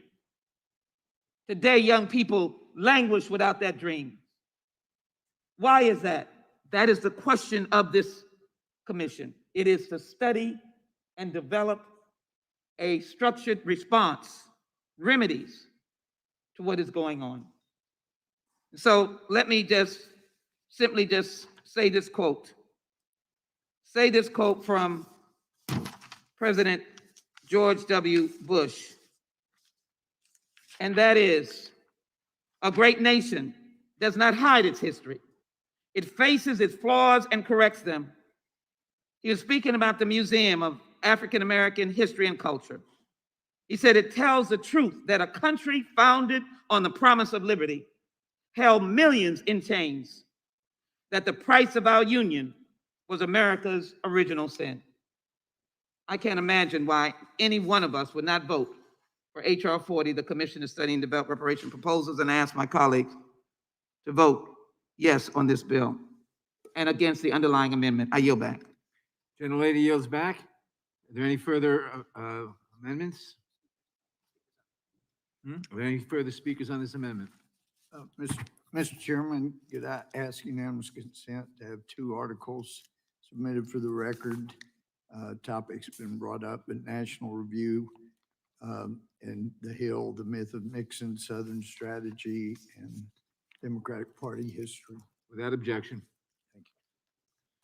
The question occurs on the amendment. All in favor, say aye. Aye. Opposed, no? No. The noes have it. The amendment is not adopted. Are there any further amendments to the amendment in the nature of a substitute? For what purpose does Mr. Johnson seek recognition? The clerk will report the amendment. Amendment to the amendment in the nature of a substitute to H.R. 40, offered by Mr. Johnson of I would Louisiana. reserve a point of order at this time. Page 14, line 24, insert, quote, if any Without dispute. objection, the amendment will be considered as read. The point of order is reserved. The gentleman will explain his amendment. Thank you, Mr. Chairman. It says very clearly and simply, if any dispute arising from a contract awarded under this section is appealed to the Supreme Court of the United States, the appeal shall be heard and decided by a Chief Justice of the United States and 8 Associate Justices. We are prompted to bring this necessary and clarifying amendment tonight because of the breaking and shocking news that developed here recently tonight, that the chairman of this committee and others are planning to introduce a bill tomorrow to pack the Supreme Court. And since you and everyone else here have refused to dispel those rumors, we can take no chances with any legislation from this point forward without addressing this very important issue. The very idea of packing the Supreme Court is so dangerous to our system of government that we have to address it directly right now. Of course, this is not the first time the idea has been proposed. And I would assume that all the members of this committee are familiar with the history of the last attempt. After his landslide re-election in 1936, President Franklin Roosevelt wanted to pack the Supreme Court with new justices so they would uphold his New Deal legislation. The Democrat Party enjoyed huge House and Senate supermajorities in the 75th Congress at that time, but they rejected Roosevelt's plan. The Democrat-led Senate Judiciary Committee issued a report on the bill. I have a copy of it right here. It's still archived, and all of you can pull it up. I commend it to your reading. It concluded that the effort to pack the court would be a disaster. And quote, it said, its ultimate effect would undermine the independence of the courts and expand political control over the judicial department, unquote. Has anything changed in the last 8 decades? Of course it hasn't. The 1937 Judiciary Committee report continued. Court packing is simply, quote, an attempt to change the course of judicial decisions by neutralizing the views of some of the present members, unquote. It is far better, the report said, that we await orderly but inevitable change of personnel than we impatiently overwhelm them with new members, unquote. If you pack the court now, it will destroy judicial independence and a basic foundational structure of our republic in a way that can never be restored once we go down this road. This government of, by, and for the people is still an experiment on the world stage. While we are still on our way to forming a more perfect union, and yes, we have sins in our past, but our Constitution, with its separation of powers, has served as a model for the constitutions of all the other nations on the earth. And we are, as a result, the most free, most powerful, most successful, most extraordinary nation in the history of the world. But we are only 245 years into this. Our birthday is July 4th, 245 years. And there are certain essential foundational principles that hold it all together. When John Adams, of course, was endeavoring to explain the difference between us and Great Britain, he said, we are a nation of laws, not of men. He meant by that the symbol of justice, Lady Justice, has a blindfold because justice is blind, and it says inscribed in the marble right above the Supreme Court building. equal justice under law. All that would be jeopardized if you packed the courts. The manipulation of the courts by the British Crown was literally one of the abuses that sparked the American Revolution.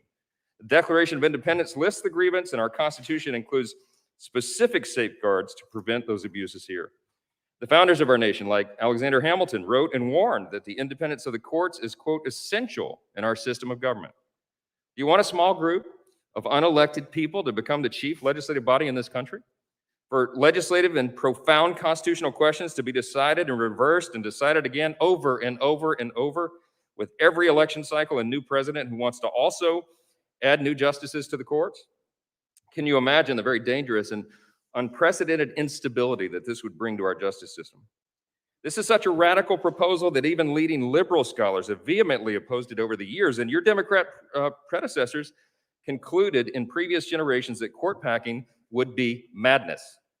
In more recent days, Justice Ginsburg opposed it. Justice Breyer gave a speech at the Harvard Law School just last week opposing it. He warned that public trust in the Supreme Court rests in the public's perception that, quote, the court is guided by legal principle and not politics, unquote. And he noted with great concern that there has been a, quote, growing public suspicion and distrust of all government institutions. Everybody on this committee knows that's true, and it ought to keep us up at night. I want to read just a brief excerpt from the Senate Judiciary Committee's adverse report to the New Deal legislation's judicial reorganization plan dated June 7th, 1937. And this is what it says. The Committee on the Judiciary, to whom was referred the bill to reorganize the judicial branch of the government, after full consideration, having unanimously amended the measure, hereby report the bill adversely with the recommendation that it does not pass. The committee recommends that the measure be rejected for the following primary reasons.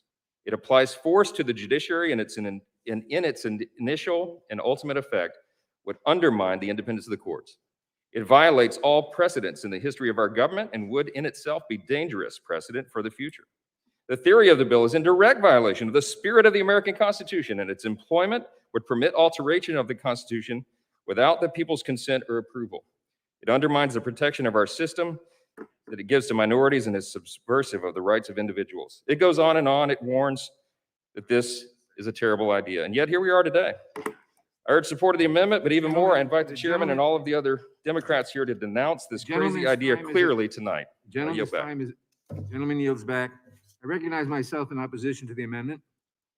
In the first place, the amendment says any appeal shall be heard and decided by a Chief Justice and 8 Associate Justices.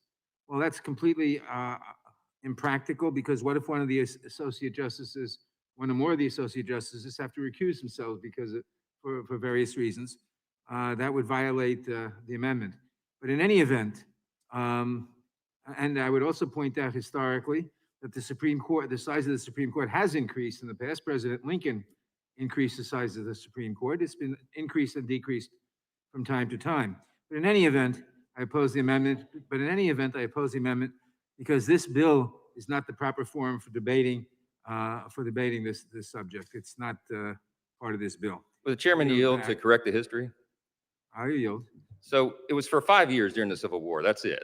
But since 1837, since that time, we've had 9 justices, and it served us very well.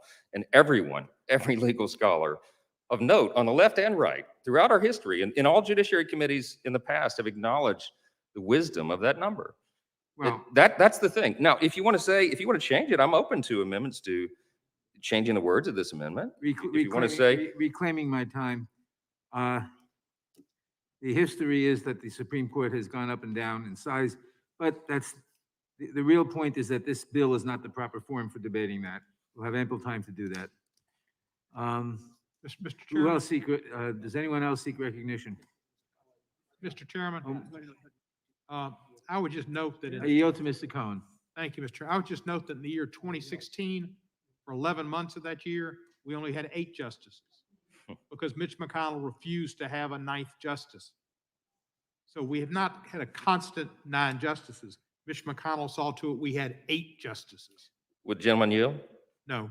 It was a vacancy. It was still 9 justices. I reclaim my time, and I will again say this is not the proper forum to debate this subject. It's not before us in this bill. We're the Judiciary Committee, Mr. Chairman. I'm the Not ranking before- member of the Constitution Subcommittee. This is the perfect time. It's the essential time to discuss it because it came up tonight. The time is my time. I haven't yielded. Haven't yielded. Mr. Chairman, Who seeks recognition?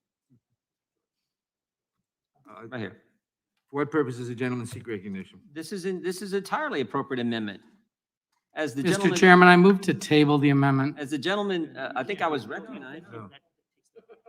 No. No. Withdraw The my gentleman motion. has the time. The gentleman has the time. As the gentleman said with his amendment, page 14 of the bill. Line 19, the commission, the 15-member commission made up of 15 Democrats. The 15 Democrats on the commission may enter into contracts with government entities, private entities, or persons for goods or services. And all the gentleman's amendment says is if there's a dispute about this contract that the 15 Democrats on this commission enter into, and it goes all the way to the Supreme Court, we don't want 13 people, we don't want 12 people, we don't want 11 people, we don't want 10 people, we want 9, or if someone has to be, it has to recuse themselves or whatever, we want them to decide the case. That's all the amendment says. So again, as the individual, as the gentleman from Louisiana pointed out, if the Democrats aren't going to push this legislation tomorrow, if they're not really going to do it, they can tell us that, but it sure looks like they are. Imagine if Republicans, you guys are going to take the court from 9 to 13, want to take the court from 9 to 13. Imagine if we went the other direction. We took it from 9 to 5. We got rid of 4 people. We just kept the Republicans that were put on recently to the court. Oh my goodness, you all go crazy. Let's just stick with the number that's been there for what, 159 years, I think the gentleman said? This is just radical departure from what the norms of this country and what, as my colleague pointed out, every judicial scholar, left, right, center has said makes sense. But you guys are going to do it. You guys are going to do it. And it is scary and it is wrong, and the country understands that. I yield back. The gentleman yields back. Who else seeks recognition on this amendment? Mr. Chairman. Mr. Raskin, for what purpose does Mr. Raskin seek recognition? I move to strike the last word. Gentleman is recognized. I just want to make a couple of points about what we're witnessing right now. It's obviously an irrelevant distraction from the matter at hand, the history of white supremacy, slavery, oppression of millions of African Americans in our country, the system of Jim Crow, racism, housing discrimination, official governmental discrimination in everything from employment policy to housing policy to transportation policy all across the country. And, Sheila Jackson Lee has presented a very important piece of legislation that bears serious consideration and analysis by every member of Congress and by all Americans. And I think that there's something trivializing about what's just happened, but let's go ahead and discuss it. To begin with, we come out of a period of extreme court packing by Mitch McConnell and Donald Trump. Mr. Cohen raised the question of the sandbagging and the derailment of Merrick Garland's nomination to the U.S. Supreme Court. Merrick Garland is the Chief Judge of the D.C. Circuit, one of the most distinguished jurists in the country. They refused even to give him a hearing for an entire year on the totally phony rationale that we don't have hearings for Supreme Court justices in the final year of a president's term, a completely new test they made up for Barack Obama. And then when there was a vacancy just 2 months before Donald Trump was to leave office, they stampeded through the Senate, overthrowing their own rule, the nomination of Amy Coney Barrett. That is court packing, as well as everything they've been doing to put a series of essentially unqualified right-wing bloggers on the federal circuit courts across the land by repealing the filibuster for appointments to the court. That was what Mitch McConnell did. They wanted to get rid of the filibuster so they could pack the courts, and they proceeded to do it. And of course, they're going to be whining about the filibuster, just like they're whining about proposals to study what to do about the system of right-wing judicial activism that they've imposed on the country over the last several years. But the gentleman has raised properly the question of the Supreme Court's involvement in racism and white supremacy. And forced the Supreme Court the Dred Scott decision with the white man's compact, in that there were no rights that African Americans have that the white man is bound to respect. And then even after the Civil War and the passage of the Reconstruction Amendments, the Supreme Court in Plessy versus Ferguson upheld the regime of separate but equal. And Jim Crow, and that lasted all the primary case and Brown's Board of Education in 1954, and for about 2 decades, the Supreme Court actually recognized African Americans until we get a complete racial backlash, and then we get into a period like we're in now with the Roberts Court, the Rehnquist Court. We get Bush versus Gore. We get Shaw versus Reno, Miller versus Johnson. We get Shelby County versus Holder, cutting the heart out of the Voting Rights Act. So yes, the Supreme Court is part of the engine of white supremacy in the country, and we can't think of it as something separate. I don't know what my position is on any hypothetical bill that is being bandied about tonight to distract everybody, but I think it's fine to make the Supreme Court part of the conversation, because the Supreme Court, for the vast majority of our history, has not been part of the solution to the problem of slavery and racism. The Supreme Court has been part of the problem. I yield back to you, Mr. Chairman. The gentleman yields back. Mr. Chairman. For what purpose does Mr. Shabbat seek recognition? Move to strike the last word. Gentleman's recognized. Thank you, Mr. Chairman. Packing the Supreme Court. This is a blatant exercise of raw political power. And I guess since we're here tonight and it's come up tonight, Mr. Chairman, I again would like to just ask you, is this actually your intention to introduce this legislation? And I'll yield to you.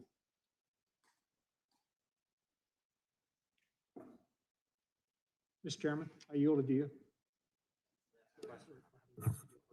We'll have an announcement tomorrow.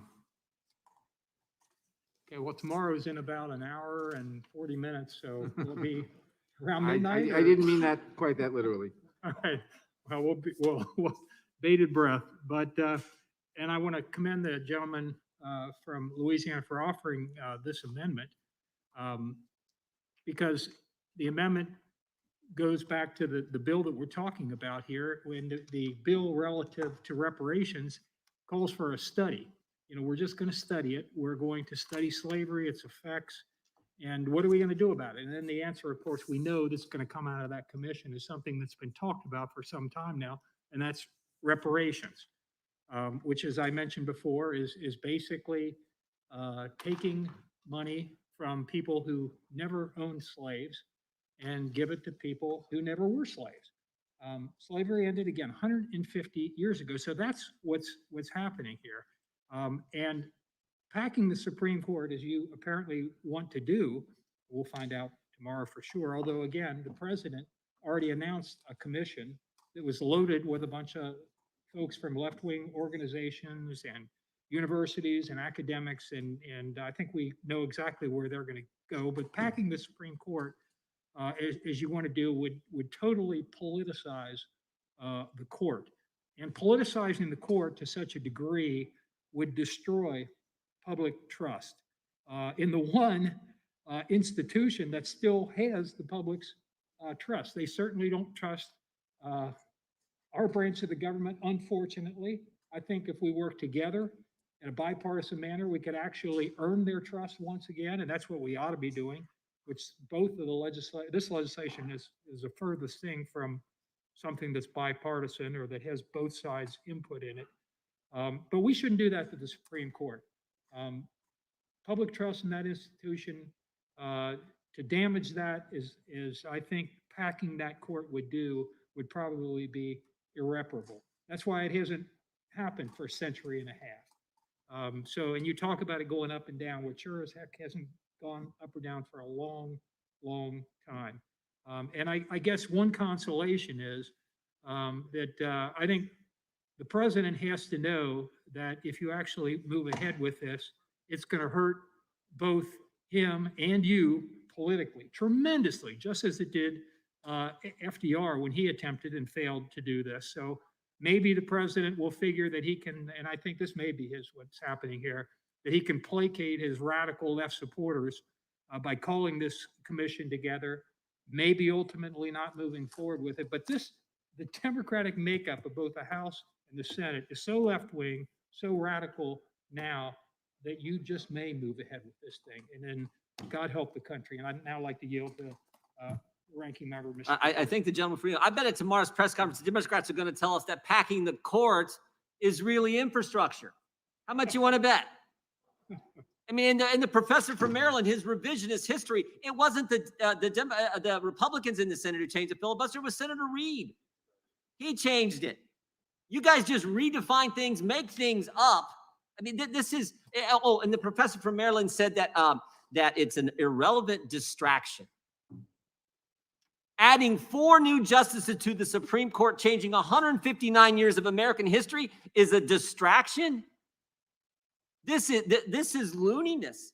I mean, I've never seen anything like it. Packing the Supreme, you guys just redefine terms. Infrastructure now means everything. Packing the court used to mean you added justices to the court, which they're going to attempt to do in a press conference that they unveil their bill tomorrow. They now accuse us of packing the court when we just tried to fill the 9 spot, the open seats. You could, I mean, this, the gentleman is right. Where they're headed is scary. It should frighten every single American. I hope you stop. I hope you don't do it. But the chairman of the House Judiciary Committee leading a bill, sponsoring a bill to pack the United States Supreme Court, add 4 new justices, it's never happened in American history. I yield back to the gentleman. His time has expired. What purpose does the gentlelady from Florida from Texas seek recognition? I love Florida, Mr. Chairman, but I am from Texas, and I thank Second you time so I've very done that much. today, I know. I mentioned my father in a previous, I rise to strike the last word, in a previous statement. And I said earlier that this is not about any one of us, but I do believe it's about facts. And as I continue to hear the debate of my good friends, and they are my good friends on the other side of the aisle, I couldn't help but bring a finite and small story of my own that realistically tells the truth. What happened to Black men and Black women? What happened to those families that lived in those closed communities and raised their children with the aspirations that education would bring them a brighter day? Well, I can tell you, my friends, what happened. For that reason, I don't take issue with anyone's integrity, but it hurts my heart that a distraction like this amendment would again tell Black people in America, you don't matter. We don't care. We don't care about your pain. We don't care about the 4 million who were held in slavery. We don't care about the wealth that this country was built on cotton when cotton was king. We don't care. We don't care that those enclaves of Black communities with restaurants and beauty shops and others were ultimately destroyed by highways, the inability to access loans or banking or capital. We don't care about the idea that you didn't have enough money to send Johnny to college. We don't care that sometimes your only route out is athletics. But then again, how many we leave behind? We don't care. We're going to take this opportunity to put up a straw man about packing the courts when Donald Trump put 200 plus unqualified, mostly persons on this court, the district court. It was evidenced not by me, but it was evidenced by a number of accounts of individuals who came to the court. You don't care. And I just can't sit here and allow you not to care. So here's what this bill is about. H.R. 40 is a commission to study and develop reparation proposals. It deals with the government's affirmation and sanction of slavery and discrimination. No one alive today was enslaved by, but there are millions of Americans who were born and lived under a regimen of legal racial discrimination. That's Black people. Its historical origins rooted in slavery and whose harms were limited to individuals weren't limited to individuals, but entire communities and the generations that followed. It also ignores the fact that for decades after slavery officially ended, the federal government, of which we are all members and which still exists today, at best ignored and at worst actively enabled this state-enforced racial discrimination. Reconstruction after the Civil War imploded took nearly 100 years to be able to get the second Reconstruction in the Civil Rights Movement. But let me tell you about the Civil Rights Movement. Has anybody heard of the individuals during that short era that were killed? Johnny Lee Jackson, all he wanted to do was vote. The four little girls in Birmingham, all they wanted to do is go to Sunday school, and they were bombed to death. Never to grow up to be what their parents knew they could be. Anybody understands the numbers of Black folk that walked down country roads and never were found again because they were hung, buried deep in the dirt, never to be found? Does everybody know the dreams of so many young men of the 1940s and 50s who did have aspirations? Or the young people going to broken schools who did have aspirations, but were living under forced racial segregation and discrimination? Or that young person with their bright new suit on going to get a new job and ultimately rejected because of the color of their skin? How many can we account for that? College degree, or young men who worked in the post office because they could not get a job. Oh, we're not whining. We're not crying. We're patriotic. We'll stand against anyone in this country to ask us about our patriotism. We fought in every war since the Revolutionary War, every war. We are law enforcement officers. We're firefighters. We're teachers. We're patriots. We teach our children to say, I pledge allegiance to this flag. But yet we live under forced segregation and racism. And this particular commission is to open the eyes of all of us. We don't know what the truth will be. It may be your truth. Blame us. I have faith in a commission established by this Congress to find out the truth, as commissions have done.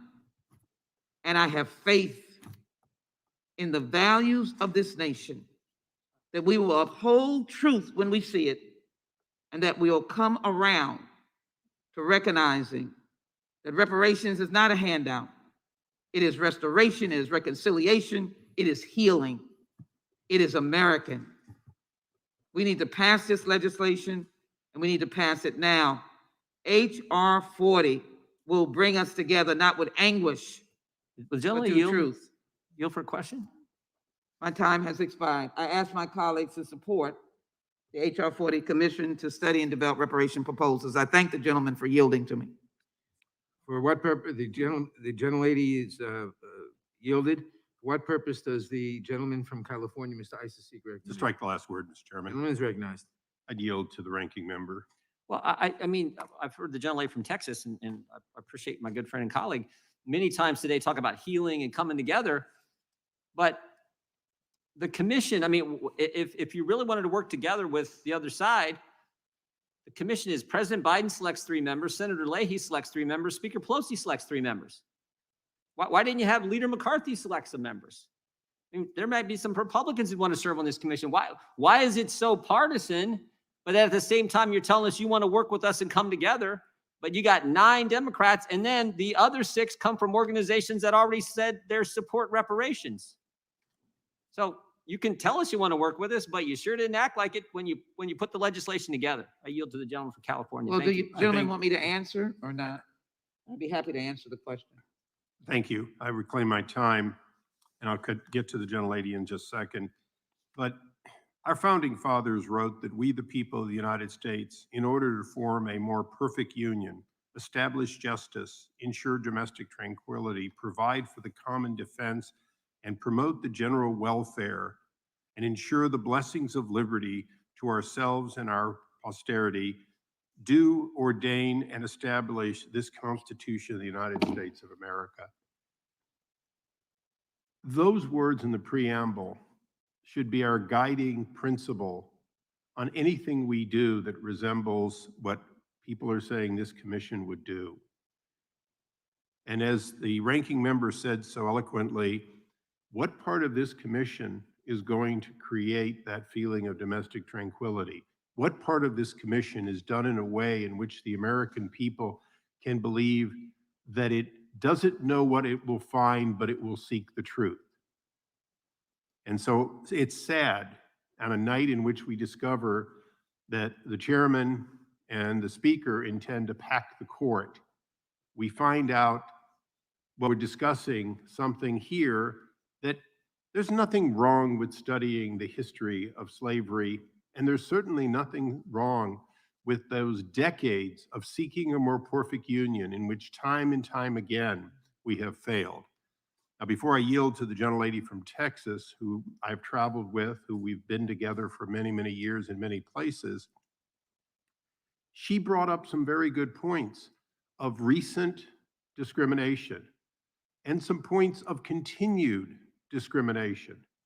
This committee has, over its life, been dedicated time and time again to looking at current discrimination, current unfairness, and correcting it.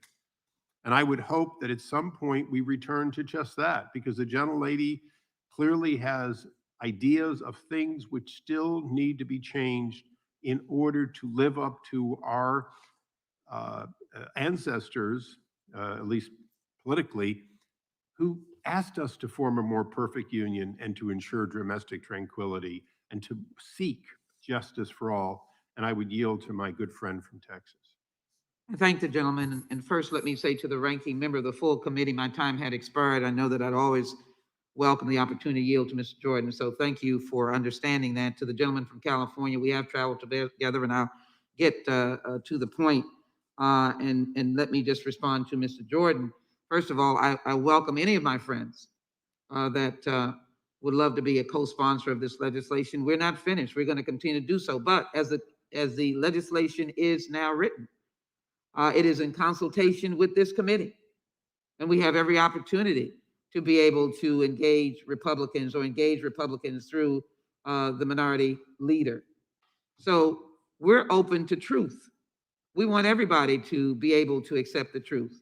And with that, I would say to my good friend from California, the idea of a more perfect union is emotionally unique to all of us, meaning it means something to us.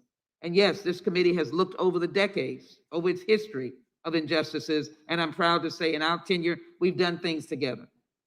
But walk a mile in the shoes of the descendants of those enslaved Africans, but more importantly, walk a mile in the shoes of those who are still feeling the vestiges and legacy of both racism and segregation. And my friend, it has come through various governmental actions. So I don't want to predict. That's why I always say it's not about a check. It's about the study and the development of systemic response that you can be a part of. Because the only way we will heal and repair and restore is if we work together on this. The one thing this room cannot deny tonight is that African Americans today, April 14th, 2021, are not experiencing racism in America today. You can't deny it. So let's get this commission that is congressionally run, comes out of the Congress, that we will have the opportunity to get the report back to us. With that, I yield back to the gentleman. And I yield back. The gentleman yields back.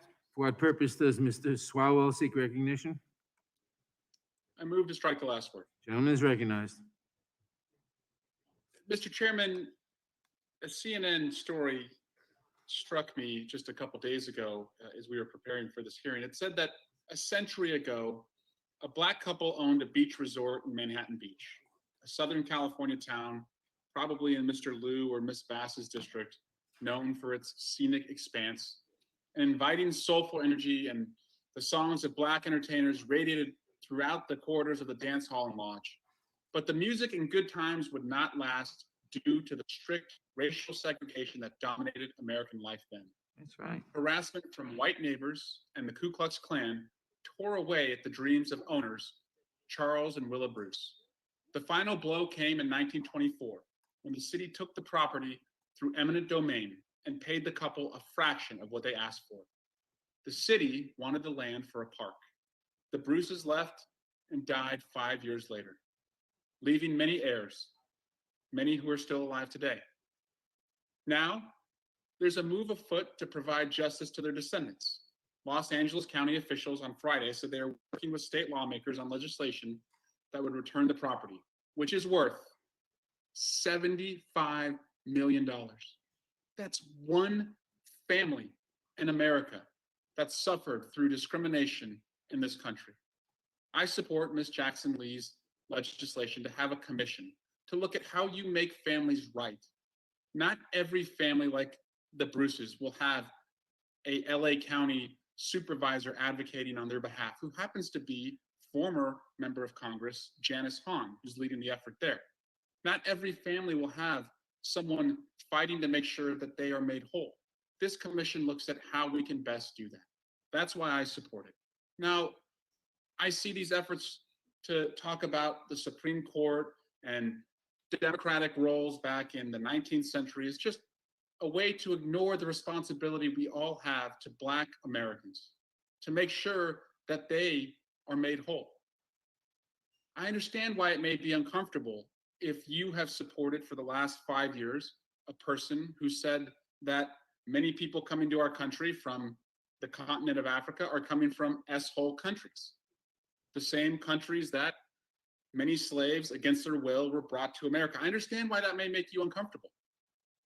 I understand that if you voted to keep Confederate monuments in the Capitol, this may be an uncomfortable conversation and you would rather talk about the Supreme Court. So it really comes down to this. If you think racism, slavery was not a problem in our country, you should vote against Ms. Jackson Lee's legislation. If you think Jim Crow did not exist and didn't affect people still today as it was passed down in their families and the discrimination and the hardships they've suffered, you should vote against this. If you think white supremacy does not exist and does not affect Black Americans, you should vote against this. But if you think we should do something to better understand inequality in America, the original sin, and what we can all do to make sure that we make this right, you should vote for this legislation. That's why I'm going to do that, and I yield back. Gentleman yields back. For what purpose does the gentleman from Arizona seek recognition? Move to strike the last word. Gentleman's recognized. Thank you, Mr. Chairman. I don't think anyone's felt uncomfortable. We've had a very lively and lengthy discussion about an important issue that's important to our nation. And I appreciate the various opinions and discussion that's taken place. But this particular amendment offered by the gentleman from Louisiana is not a distraction. It's not de minimis. Kind of gets at the heart of what's happening here tonight. We're talking about if there's a conflict to arise based on a contract that is issued pursuant to a commission were one to be formed, that we have a 9-person Supreme Court adjudicate that issue. Now, we're told that that's a distraction, that that's an attempt to hide the ball from the gentlelady's bill. But nothing can be further from the truth. If this is not true, the chairman here could absolutely change it. But this is the way rumors get started. So you had The Intercept put something out. That's picked up by the Daily Wire. That's picked up by other news services. And this is what they say, that the House and Senate Democrats are going to unveil the legislation to pack the Supreme Court with 4 new justices. And packing a Supreme Court is that. You're adding Supreme Court justices so you can get an unfair advantage that you don't have now. It isn't by filling vacancies. You can't change the term. This bill would add 4 seats to the High Court, bringing the total to 13 from the current 9. And it's quoting from the first article, says the bill is led by House Judiciary Committee Chair Jerry Nadler, Subcommittee Chair Hank Johnson, Freshman Rep. Mondaire Jones, and in the Senate being championed by Ed Markey of Massachusetts. Well, then it goes on to cite why it's a bad idea. Who has said it's a bad idea? None other than Senator Bernie Sanders. He said if Democrats do it, then the next time the Republicans will do it. Supreme Court Justice Stephen Breyer, registered Democrat, told Harvard just last week, confidence in the courts and in the rule of law itself will lead to diminishing the court's power, including its power to act as a check on the other branches. Supreme Court Justice Ruth Bader Ginsburg warned against packing the court, saying it will make the court appear more partisan, will trigger a constant expansion of the courts every time there's a power change in Washington, D.C. And even former Democrat Senator Harry Reid, who, by the way, and I thank the ranking member for clarifying this, he is the one that changed the filibuster rules so he could attempt to fill the judiciary at the federal level with leftist liberal judges. Anyway, Harry Reid warned over the weekend the Democrats better be careful with trying to alter the composition of the Supreme Court. Harry Reid said, I think we should be very, very careful in doing so. I have no problem with the commission, but I think that the commission is going to come back and disappoint a lot of people because they're going to come back and say, we should just kind of leave it alone. It would be inappropriate this time, after that long history we've had in this country, to have term limits for judges and change and expand the Supreme Court. And the last one was from Article 3 Project, warned that the move was alarming. It must be met with the harshest of denunciations from both sides of the aisle. So here we stand. We've been having a very lively debate about something that's very important to a lot of people, and in fact, the entire nation. And we're not the ones that offered a distraction. We've been having this discussion, fact-based, and it's gone back and forth. And that's a healthy type of thing for a deliberative body. It wasn't us that brought into the fray this notion of packing the United States Supreme Court. Packing the United States Supreme Court is one of the worst things that could happen at this time. And I'll yield now to the ranking member, Mr. Jordan. Yeah, I think jump for you. I just pointed out, I was joking when I said earlier that Democrats will probably say packing the court's infrastructure. In fact, the chairman laughed. We all laughed. But it's true. One of the co-sponsors of the legislation, the gentleman just pointed out, Mr. Jones, one of our colleagues, tweeted out an hour ago, Supreme Court expansion is infrastructure. You can't make this stuff up. One of our colleagues on the Judiciary Committee actually said that, tweeted that out an hour ago. I had no idea, but our staff just showed it to me. This is how crazy it has become. And they call it a distraction. I yield back to the gentleman. Thank you. My time's expired. Thank you, Mr. Chairman. For what purpose does Mr. Roy seek recognition? Move to strike, last word. Gentleman's recognized. Thank you, Mr. Chairman.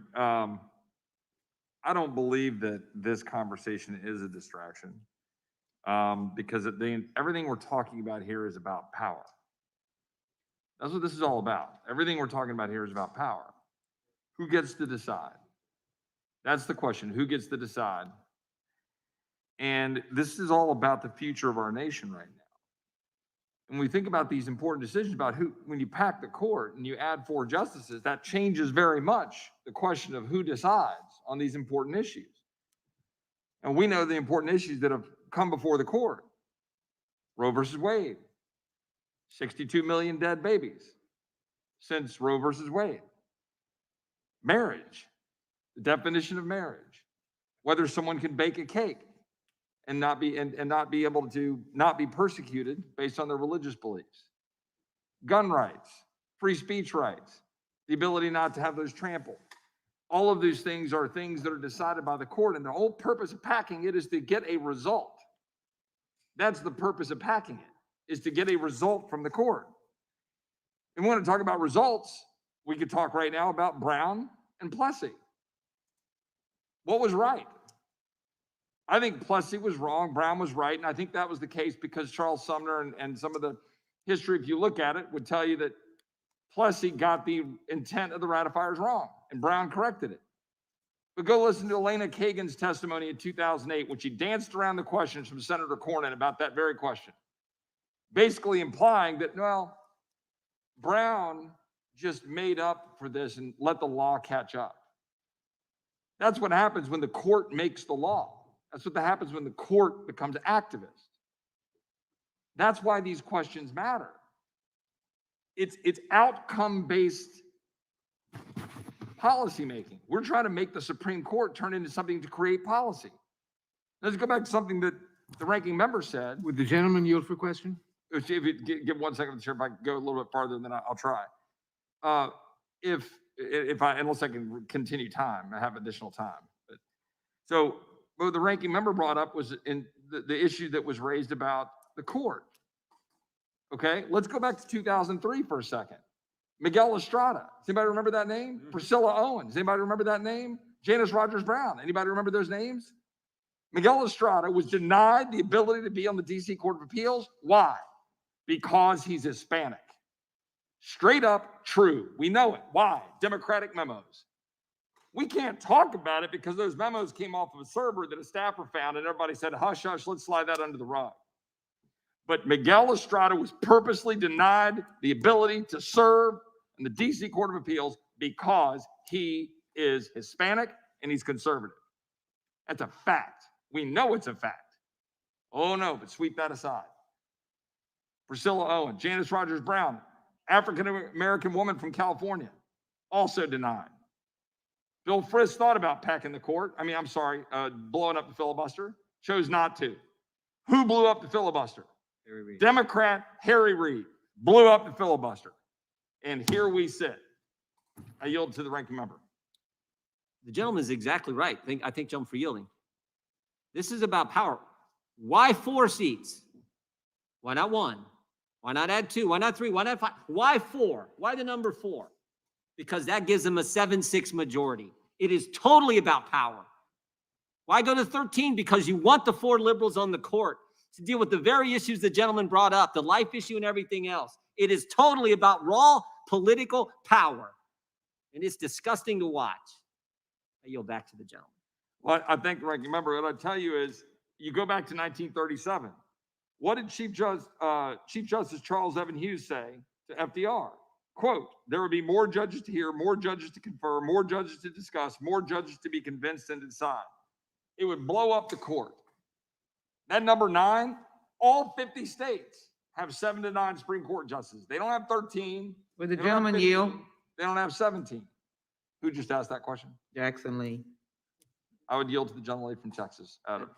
The recounting, your time is gone, but let me just quickly say, recounting of history is important for this committee. Yes, ma'am. And I welcome it. I would just simply say this. I would look factually, maybe that could be something under the commission to really determine whether anyone was rejected because of their race or might have been because of their philosophy. But I also asked the question about any of the judges that have been appointed in the last 4 years. They have a record of concern about equal justice under the law. That maybe has been the issue on judges not being confirmed. But maybe our commission will also look at the question of the courts, since it is comprehensively looking at the issue of race discrimination in this country. And that may bring us some more facts. I thank the gentleman from yielding, and I don't know anything about court packing or legislation regarding courts. There's nothing that I see that has been announced or introduced. But let me go on record and say that if such legislation is, I will co-sponsor it. I yield back. The gentlelady yields back. The time of the gentleman has I'd expired. reclaim my time, but I don't have any reclaim. Gentleman, time has expired. For what purpose does Mr. Bishop seek recognition? Strike the last word. Gentleman is recognized. So, the cat's out of the bag. Court packing plan, ready to roll. And when FDR, buoyed by that massive electoral mandate and his majorities in 1936, proposed to pack the court in 1937, despite the political power Democrats wielded, it was Democrats in Congress who stopped FDR's court packing plan cold. It was those bad old racist Democrats,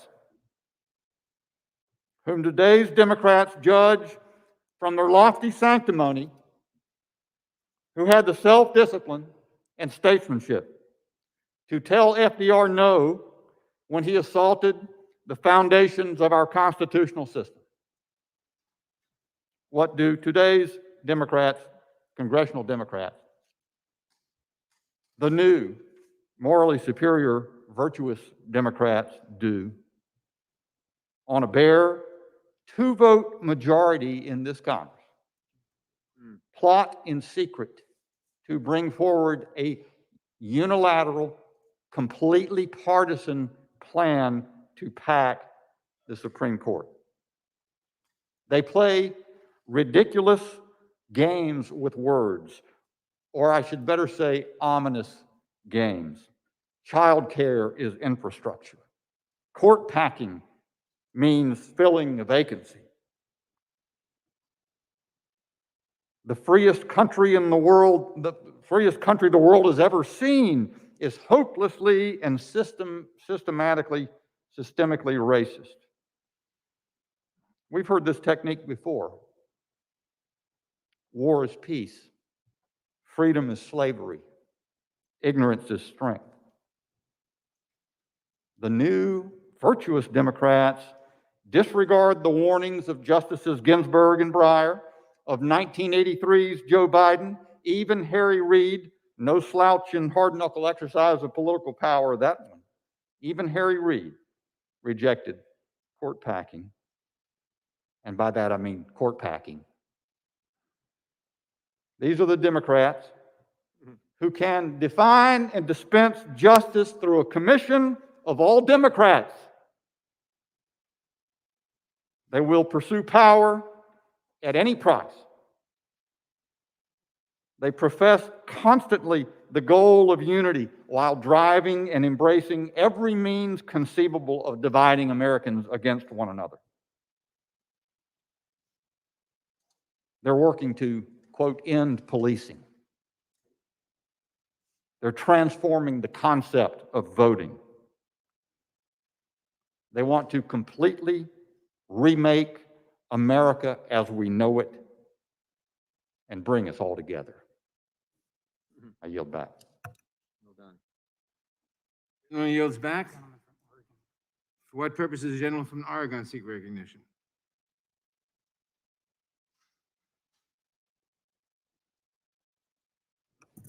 Move to strike the last word, Mr. Chair. Gentleman is recognized. I yield to Mr. Johnson from Louisiana. I really thank the gentleman for yielding. I have to first respond to my good friend, Ms. Jackson Lee. She suggested that our urgent concern tonight about this breaking news that there's a plan afoot to radically transform the U.S. Supreme Court is somehow a signal that we don't agree that slavery was an unspeakable national sin and that racial discrimination is a wretched evil. So let me be crystal clear. All of us agree that racism violates the most fundamental principles of our great nation and the rules of our Creator to boot. The central idea of America is that we boldly declare the self-evident truth that all men are created equal, and they are thus endowed with the same inalienable rights. Our founders said that because they believed and understood that all men are created in the image of God. And because of that, every single person has inestimable dignity and value, and your value is not related in any way to the color of your skin or what neighborhood you live in, what you made on the ACT, what you look like, what your talents are, none of that. All that's irrelevant. Your value is inherent because it is given to you by God. So it follows then that any fool who contends that he has some sort of natural right of supremacy over his neighbors violates not only the foundational creed of America, but also the greatest commandments of the God who created him. Because we're told in Scripture that we love the Lord our God first and then love our neighbor as ourselves. So that aside, I just wanted to bring us back to the point, this urgent point, this thing that we're all so deeply concerned about, that we might just radically transform one of the fundamental institutions that is holding this great republic together, the one that was founded by those foundational truths in the Declaration. Let me read and just close with two more excerpts from that Senate Judiciary Committee's adverse report to the New Deal legislation's judicial reorganization plan from 1937. Quote, "Shall we now, After 150 years of loyalty to the constitutional idea of an untrammeled judiciary, duty-bound to protect the constitutional rights of the humblest citizen, even against the government itself, create the vicious precedent which must necessarily undermine our system? The only argument for the increase, which survives analysis, is that Congress should enlarge the court so as to make the policies of the administration effective. But court packing would subjugate the courts to the will of Congress and the president, and thereby destroy the independence of the judiciary, the only certain shield of individual rights. Under the form of the Constitution, it seeks to do that which is unconstitutional. Its ultimate operation, they concluded, would be to make this government one of men rather than one of law. And its practical operation would be to make the Constitution what the executive or legislative branches of the government choose to say it is, an interpretation to be changed with each change of administration. It is a measure which should be so emphatically rejected that its parallel will never again be presented to the free representatives of the free people of America, unquote. You know, that was written by a party of Democrats who were in charge of both houses of Congress in 1937. That admonition echoes down through us to us today, and we ought to heed it because they were exactly right. I've never agreed with Democrats so much as that beautiful piece of prose, and you ought to read it yourself and be reminded that what you're about to do tomorrow, Mr. Chairman, and everybody who's an accomplice in this, is destroy one of the foundational precepts of this great country that we all love so much. We're in a process of becoming a greater nation, and this is all part of the growing pains, but I'm telling you, you can't change this. So I will... Would the gentleman yield? I'll yield to the gentleman from Texas. Go ahead. I would just ask the gentleman if you believe is correct, if your recollection of history is like mine, that there are numerous cases where presidents have had their policies or their desires struck down by courts in which they've got justices in there that they themselves appointed. For example, the landmark case in which the court curbed presidential power by striking down presidential Harry Truman steel seizure was decided by a majority that included 2 Truman appointees. President Obama had numerous times checked. President Nixon's presidency was signaled when the full Supreme Court, including his own appointees, rejected his claims of executive privilege. We also are aware, as we recall, what occurred in December in Texas v. Pennsylvania. Would the gentleman agree that that is often the case and that politicizing the court would lead to its downfall? Absolutely, and that's part of our system. It's one of the perils of a free republic and our system of checks and balances in our 3 branches of government. But we ought to keep it because it served us pretty darn well for 245 years. I urge support of this amendment, and I yield back.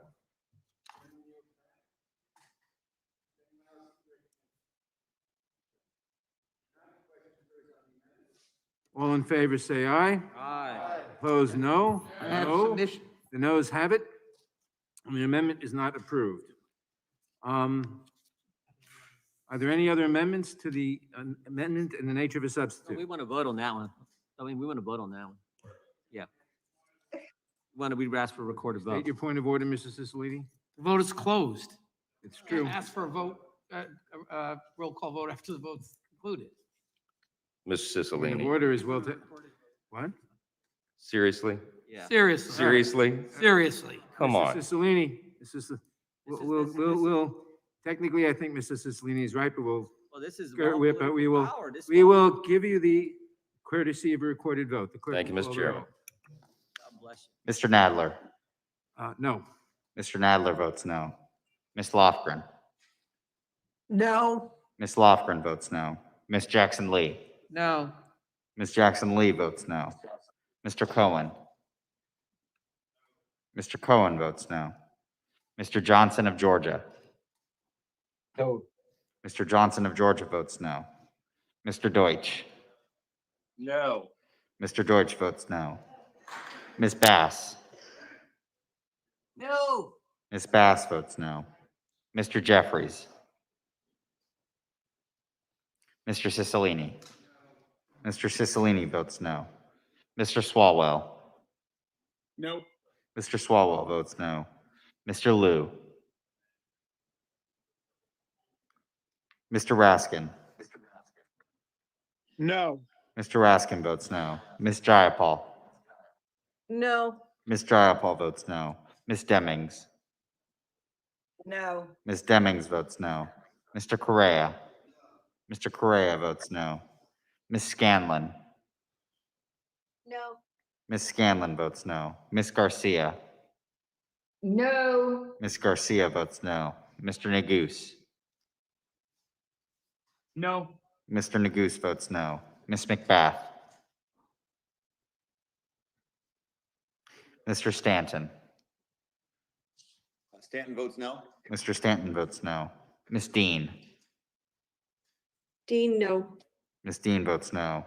Ms. Escobar. No. Ms. Escobar votes no. Mr. Jones. No. Mr. Jones votes no. Ms. Ross.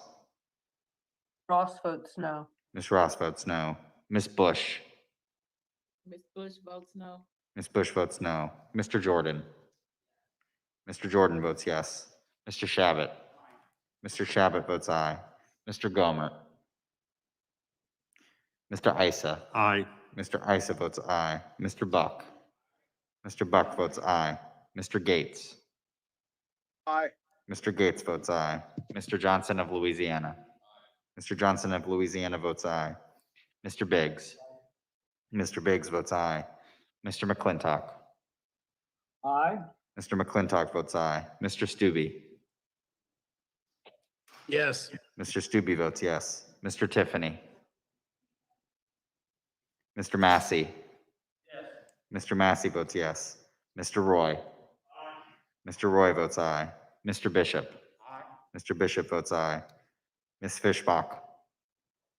Aye. Ms. Fishbach votes aye. Ms. Sparts. Yes. Ms. Sparts votes yes. Mr. Fitzgerald. Mr. Fitzgerald votes aye. Mr. Benz. Mr. Benz votes yes. Mr. Owens.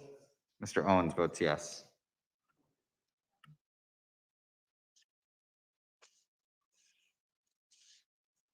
How am I recorded? Mr. Liu, you are not recorded. Who votes no? Mr. Liu votes no. Mr. Jeffries, you are not recorded. Mr. Jeffries votes no.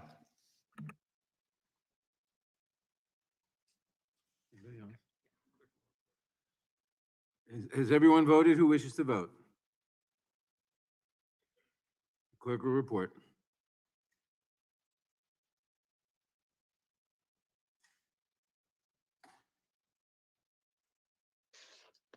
Mr. Chairman, there are 17 ayes and 24 noes. The amendment is not agreed to. Are there any further amendments to the amendment in the nature of a substitute? Hearing none. The question occurs on the amendment in the nature of a substitute. This will be followed immediately by a vote on final passage of the bill. All those in favor respond by saying aye. Aye. Opposed, no. In the opinion of the chair, the ayes have it. The amendment in the nature of a substitute is agreed to. A reporting quorum. What purpose does Ms. Jackson Lee seek recognition? I'd like to offer two documents into the record. I'd like to offer into the record a letter from the U.S. Conference of Mayors dated April 13th, 2021. And I'd like to acknowledge the Why We Can't Wait letter that had more than 300 co-sponsors, asked unanimous consent. Without objection. I'd like to put into the record page 1 of the Constitution and pages, Amendment 13, 14, and 15, ask unanimous consent to place those statements in the Constitution in the record. Without objection. Reporting quorum being present, the Mr. question Chairman. is on the motion to report the bill Mr. Chairman. HR 40 as amended favorably to the House. Mr. Chairman, For what purposes, Mrs. Swallow seek recognition? thank you. I would also seek unanimous consent to offer into the record a Monday, April 12, 2021 CNN article, "A Black family's beach property in California was taken during the Jim Crow era. The county has now given it back and it's worth millions." Without objection. Chairman. For what purposes, Mr. Jeffries seek recognition? Ask unanimous consent to enter into the record a few articles, one on the Freedmen's Bank, one on what happened 99 years ago in the Tulsa Race Massacre, one on the next New Deal must be for Black Americans, 2, one on how the GI Bill's promise was denied to 1 million Black World War II veterans, and one on the story behind 40 acres and a mule. Without objection. A reporting quorum being present, the question is on the motion to report the bill H.R. 40 as amended favorably to the House. Those in favor respond by saying aye. Aye. Aye. Opposed, no. The ayes have it, and the bill is ordered reported favorably. That's a recorded vote. Recorded vote has been requested. The clerk will call the roll. Mr. Nadler. Aye. Mr. Nadler votes aye. Ms. Lofgren. Yes. Ms. Lofgren votes yes. Ms. Jackson Lee. Aye. Ms. Jackson Lee votes aye. Mr. Cohen. Mr. Cohen votes aye. Mr. Johnson of Georgia. Yay. Mr. Johnson of Georgia votes yea. Mr. Deutsch. Aye. Mr. Deutsch votes aye. Ms. Bass. Aye. Ms. Bass votes aye. Mr. Jeffries. Mr. Jeffries votes aye. Mr. Cicilline. Mr. Cicilline votes aye. Mr. Swalwell. Aye. Mr. Swalwell votes aye. Mr. Liu. Aye. Mr. Liu votes aye. Mr. Raskin. Aye. Mr. Raskin votes aye. Ms. Jayapal. Aye. Ms. Jayapal votes aye. Ms. Demings. Aye. Ms. Demings votes aye. Mr. Correa. Mr. Correa votes aye. Ms. Scanlon. Aye. Ms. Scanlon votes aye. Ms. Garcia. Aye. Ms. Garcia votes aye. Mr. Neguse. Aye. Mr. Neguse votes aye. Ms. McBath. Aye. Ms. McBath votes aye. Mr. Stanton. Aye. Mr. Stanton votes aye. Ms. Dean. Aye. Ms. Dean votes aye. Ms. Escobar. Aye. Ms. Escobar votes aye. Mr. Jones. Aye. Mr. Jones votes aye. Ms. Ross. Aye. Ms. Ross votes aye. Ms. Bush. Ms. Bush votes aye. Ms. Bush votes aye. Mr. Jordan. No. Mr. Jordan votes no. Mr. Shabbat. Mr. Shabbat votes no. Mr. Gomer. Mr. Isa. Mr. Isa. Mr. Isa votes no. Mr. Buck. Mr. Buck votes no. Mr. Gates. No. Mr. Gates votes no. Mr. Johnson of Louisiana. Mr. Johnson of Louisiana votes no. Mr. Biggs. Mr. Biggs votes no. Mr. McClintock. No. Mr. McClintock votes no. Mr. Stubbe. No. Mr. Stubbe votes no. Mr. Tiffany. Mr. Massey. Mr. Massey votes no. Mr. Roy. Mr. Roy votes no. Mr. Bishop. No.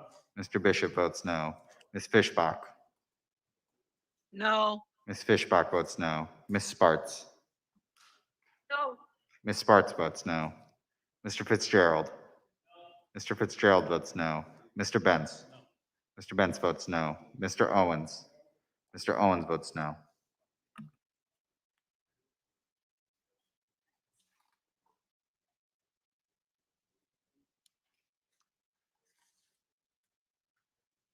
Has everyone voted who wishes to vote?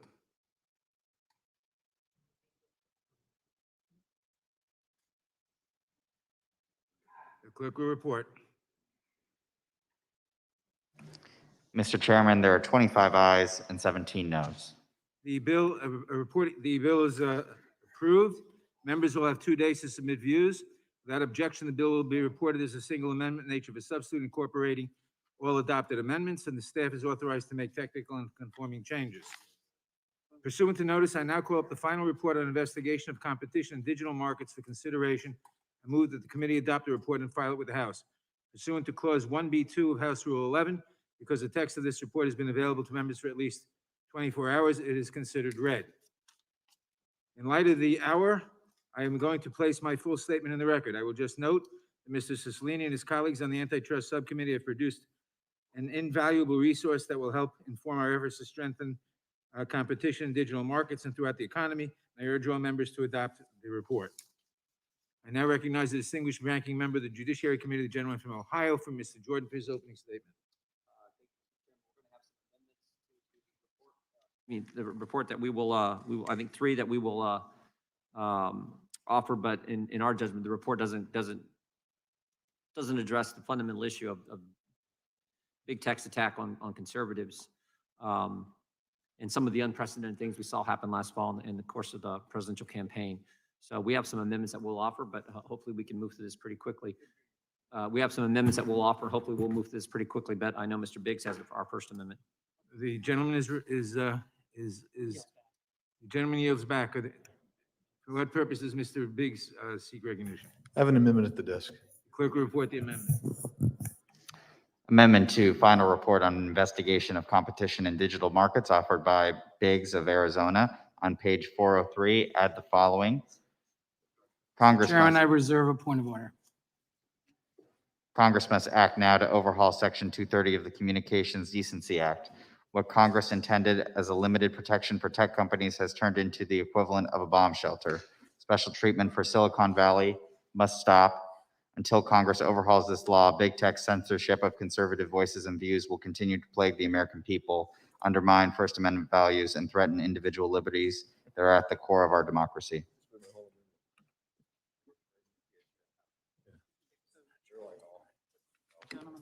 Yeah.